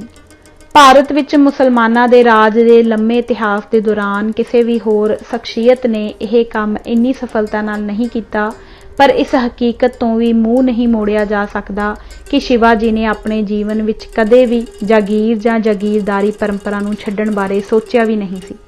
ਸ਼ਿਵਾ ਜੀ ਦੇ ਆਪਣੇ ਜੀਵਨ ਦੇ ਪਹਿਲੇ ਪੜਾਅ ਦਾ ਮੁੱਖ ਮਨੋਰਥ ਵਿਰਾਸਤ ਵਿੱਚ ਮਿਲੀ ਆਪਣੀ ਜਾਗੀਰ ਨੂੰ ਬਚਾਉਣਾ ਸੀ। ਦੂਜੇ ਪੜਾਅ ਉੱਤੇ ਮਰਾਠਿਆਂ ਦੀ ਵਸੋਂ ਦੇ ਖੇਤਰ ਵਿੱਚ ਆਪਣਾ ਰਾਜ ਸਥਾਪਿਤ ਕਰਨਾ ਸੀ ਅਤੇ ਤੀਜੇ ਪੜਾਅ ਤੇ ਆਪਣੇ ਵਾਸਤੇ ਦਿੱਲੀ ਦੀ ਹਕੂਮਤ ਕੋਲੋਂ ਪ੍ਰਵਾਨਗੀ ਲੈਣਾ ਸੀ। ਇਸ ਮਨੋਰਥ ਵਾਸਤੇ ਉਹ ਮੁਗਲ ਹਕੂਮਤ ਨਾਲ ਸਮਝੌਤਾ ਕਰਨ, ਬਲਕਿ ਇੱਥੋਂ ਤੱਕ ਕਿ ਉਹਨਾਂ ਦੀ ਅਧੀਨਗੀ ਮੰਨਣ ਵਾਸਤੇ ਤਿਆਰ ਸੀ। ਜਿੱਥੋਂ ਤੱਕ ਦਿੱਲੀ ਦੇ ਬਾਦਸ਼ਾਹਾਂ ਦਾ ਸਵਾਲ ਸੀ, ਉਹ ਉਹਨਾਂ ਦੇ ਇੱਕ ਅਧੀਨ ਰਾਜਾ ਬਣਨ ਨੂੰ ਤਿਆਰ ਸੀ, ਬਸ਼ਰਤੇ ਕਿ ਉਹ ਉਸ ਦੇਸ਼ ਵਿੱਚ ਦਖਲ ਨਾ ਦੇਣ। ਇਸੇ ਮਨੋਰਥ ਲਈ ਉਹ ਦਿੱਲੀ ਆਪਣੀ ਗੱਲ ਕਹਿਣ ਲਈ ਗਿਆ। ਇੱਥੋਂ ਤੱਕ ਕਿ ਧੋਖੇ ਨਾਲ ਗ੍ਰਿਫਤਾਰ ਕਰ ਲਏ ਜਾਣ ਬਾਅਦ ਵੀ ਉਹ ਸੁਲਾਹ ਕਰਨ ਲਈ ਰਾਜ਼ੀ ਹੋ ਗਿਆ ਸੀ। ਇਸ ਸੁਲਾਹ ਦੀ ਵੱਡੀ ਸ਼ਰਤ ਇਹ ਸੀ ਕਿ ਬਾਦਸ਼ਾਹ ਸ਼ਿਵਾ ਜੀ ਨੂੰ ਸਲਤਨਤ ਦੇ ਮੁਖੀ ਸਰਦਾਰਾਂ ਵਿੱਚੋਂ ਇੱਕ ਮੰਨ ਲਵੇ, ਸਾਰੇ ਭਾਰਤ ਵਿੱਚ ਹਿੰਦੂ ਰਾਜਿਆਂ ਦਾ ਸੰਗਠਨ ਕਰਨ ਅਤੇ ਮੁਸਲਮਾਨ ਰਾਜ ਨੂੰ ਉਲਟਾਉਣ ਦੇ ਵਿਚਾਰ ਨੂੰ ਕਦੇ ਵੀ ਉਸਨੇ ਸੰਜੀਦਗੀ ਨਾਲ ਵਿਚਾਰਿਆ ਨਹੀਂ ਜਾਪਦਾ। ਜੈ ਸਿੰਘ ਨੇ ਔਰੰਗਜ਼ੇਬ ਨੂੰ ਰਿਪੋਰਟ ਕੀਤੀ ਕਿ ਸ਼ਿਵਾ ਜੀ ਨੇ ਮੈਨੂੰ ਹਿੰਦੀ ਵਿੱਚ ਇੱਕ ਲੰਮਾ ਖੱਤ ਭੇਜਿਆ ਹੈ, ਜਿਸ ਵਿੱਚ ਕਿਹਾ ਗਿਆ ਹੈ ਕਿ ਉਹ ਸ਼ਾਹੀ ਘਰਾਣੇ ਦਾ ਇੱਕ ਕਾਰ ਆਮਦ ਨੌਕਰ ਹੈ ਅਤੇ ਬੀਜਾਪੁਰ ਨੂੰ ਜਿੱਤਣ ਵਿੱਚ ਤਤਪਰ ਮਦਦ ਕਰੇਗਾ। ਦਿੱਲੀ ਤੋਂ ਬਚ ਕੇ ਨਿਕਲ ਜਾਣ ਤੋਂ ਬਾਅਦ ਵੀ ਸ਼ਿਵਾ ਜੀ ਨੇ ਜੈ ਸਿੰਘ ਨੂੰ ਲਿਖਿਆ, ਬਾਦਸ਼ਾਹ ਨੇ ਮੈਨੂੰ ਦੁਰਕਾਰ ਦਿੱਤਾ ਹੈ, ਨਹੀਂ ਤਾਂ ਮੇਰੀ ਮਰਜ਼ੀ ਸਿਰਫ ਆਪਣੇ ਸਾਧਨਾ ਨਾਲ ਉਸ ਨੂੰ ਕੰਧਾਰ ਜਿੱਤ ਕੇ ਦੇਣ ਦੀ ਸੀ। ਇੱਕ ਵਾਰ ਇਸ ਗੱਲ ਨੂੰ ਹੋਰ ਸਪਸ਼ਟ ਕਰ ਦਈਏ ਕਿ ਸ਼ਿਵਾ ਜੀ ਕੋਈ ਮਾਮੂਲੀ ਜਾਗੀਰਦਾਰ ਮੁਖੀ ਨਹੀਂ ਸੀ। ਉਹ ਮਰਾਠਾ ਕੌਮ ਪ੍ਰਸਤੀ ਦਾ ਪਿਤਾਮਾ ਸੀ ਅਤੇ ਮਰਾਠਾ ਕੌਮੀ ਰਿਆਸਤ ਦਾ ਬਾਨੀ, ਪਰ ਉਸ ਦੀ ਮਰਾਠਾ ਕੌਮ ਪ੍ਰਸਤੀ ਉਸ ਸਮੇਂ ਦੇ ਜਾਗੀਰਦਾਰੀ ਸੰਕਲਪ ਦੇ ਘੇਰੇ ਵਿੱਚ ਸੀਮਤ ਸੀ। ਉਸਨੇ ਹਿੰਦਵੀ ਸਵਰਾਜਯ ਦੇ ਨਕਸ਼ੇ ਨੂੰ ਹਮੇਸ਼ਾ ਇਸ ਤਰ੍ਹਾਂ ਉਲੀਕਿਆ ਕਿ ਉਹ ਖੁਦ ਆਪ ਅਤੇ ਉਸਦੇ ਵਾਰਸ ਇਸ ਹਿੰਦਵੀ ਸਵਰਾਜਯ ਦੇ ਬਾਦਸ਼ਾਹ ਹੋਣਗੇ। ਜਦੋਂ ਸ਼ਿਵਾ ਜੀ ਮਰਨ ਬਿਸਤਰ ਤੇ ਸੀ ਤਾਂ ਉਸਦੇ ਰਾਜ ਨੂੰ ਉਸਦੇ ਪੁੱਤਰਾਂ ਵਿੱਚ ਵੰਡ ਦੇਣ ਦੀ ਤਜਵੀਜ਼ ਕੀਤੀ ਗਈ ਸੀ, ਜਿਸ ਨੂੰ ਉਸਦੇ ਵੱਡੇ ਪੁੱਤਰ ਸ਼ਾਂਬਾ ਜੀ ਨੇ ਨਹੀਂ ਸੀ ਮੰਨਿਆ। ਦੂਜੇ ਸ਼ਬਦਾਂ ਵਿੱਚ ਸ਼ਿਵਾਜੀ ਦਾ ਸਵਰਾਜਯ ਉਸਦੀ ਨਿੱਜੀ ਜਾਇਦਾਦ ਸੀ ਜਿਸ ਨੂੰ ਉਸਦੇ ਪੁੱਤਰਾਂ ਵਿੱਚ ਤਕਸੀਮ ਕੀਤਾ ਜਾ ਸਕਦਾ ਸੀ। ਸ਼ਿਵਾਜੀ ਤੋਂ ਬਾਅਦ ਉਸਦੇ ਵਾਰਸ ਹੀ ਗੱਦੀ ਤੇ ਬੈਠੇ, ਭਾਵੇਂ ਉਹਨਾਂ ਵਿੱਚੋਂ ਕੁਝ ਇੱਕ ਅਯੋਗ ਵੀ ਸਨ। ਸ਼ਿਵਾਜੀ ਖੁਦ ਪੂਰੀ ਤਰ੍ਹਾਂ ਇੱਕ ਮਨਮਰਜ਼ੀ ਕਰਨ ਵਾਲਾ ਰਾਜਾ ਸੀ।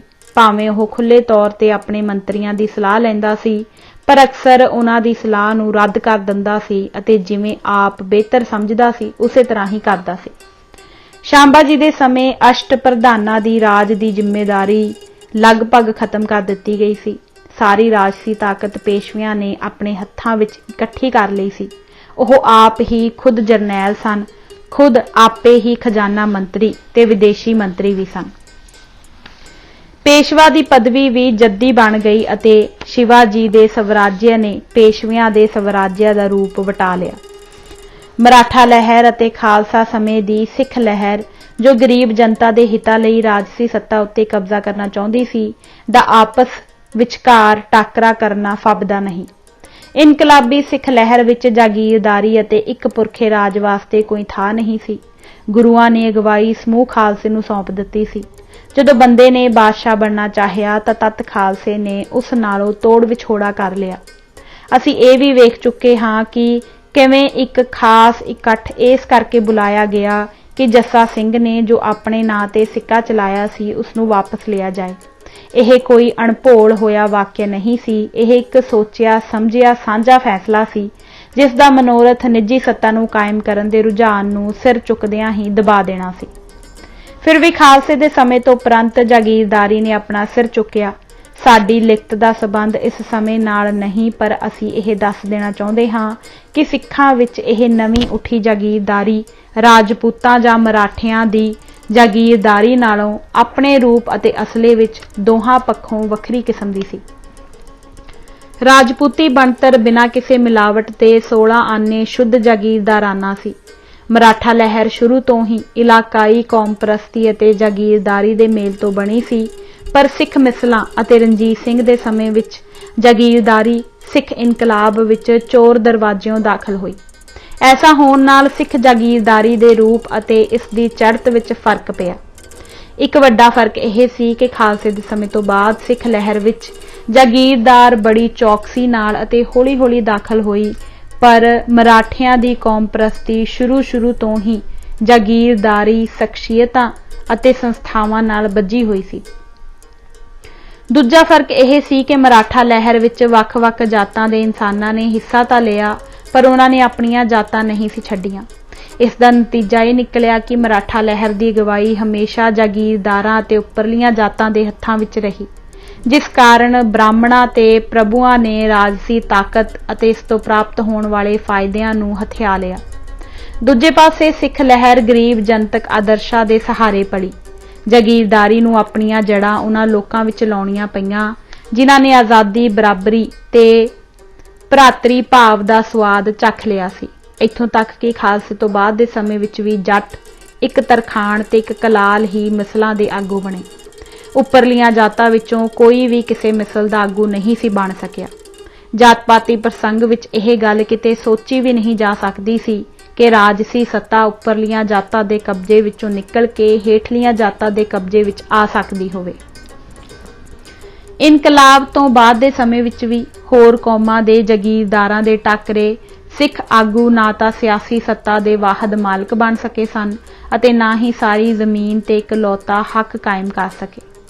ਸਮਕਾਲੀ ਹੂਗਲ ਲਿਖਦਾ ਹੈ, ਇਹਨਾਂ ਮਿਸਲਾਂ ਦੇ ਮੁਖੀ ਦਰਅਸਲ ਫੌਜੀ ਮੁਹਿੰਮਾਂ ਵਿੱਚ ਫੌਜੀ ਦਸਤਿਆਂ ਦੇ ਕਮਾਂਡਰ ਹੁੰਦੇ ਸਨ, ਪਰ ਉਹ ਮਿਸਲ ਵਿੱਚ ਸਭ ਤੋਂ ਜ਼ਿਆਦਾ ਅਹਿਮ ਵਿਅਕਤੀ ਸਨ। ਹਰ ਘੋੜਸਵਾਰ ਕੋਲ ਥੋੜ੍ਹੀ ਜਾਂ ਬਹੁਤੀ ਜਾਇਦਾਦ ਹੁੰਦੀ ਸੀ ਅਤੇ ਅਸਲ ਵਿੱਚ ਉਹ ਆਪਣੇ ਆਪ ਵਿੱਚ ਇੱਕ ਮੁਖੀ ਹੁੰਦਾ ਸੀ। ਜਦੋਂ ਉਸਦੀ ਆਪਣੀ ਖੁਸ਼ੀ ਹੋਵੇ ਜਾਂ ਸਾਂਝੇ ਹਿੱਤ ਮੰਗ ਕਾਰਨ ਤਾਂ ਉਹ ਮਿਸਲ ਦਾ ਮੈਂਬਰ ਆ ਬਣਦਾ ਸੀ। ਉਸ ਵੇਲੇ ਦਾ ਇੱਕ ਹੋਰ ਸਮਕਾਲੀ ਲੇਖਕ ਫੌਸਟਰ ਲਿਖਦਾ ਹੈ, ਮੈਨੂੰ ਸੁੱਝਦਾ ਨਹੀਂ ਕਿ ਮੈਂ ਸਿੱਖਾਂ ਦੀ ਸਰਕਾਰ ਦੇ ਰੂਪ ਨੂੰ ਕਿਹੜਾ ਨਾਂ ਦੇਵਾਂ।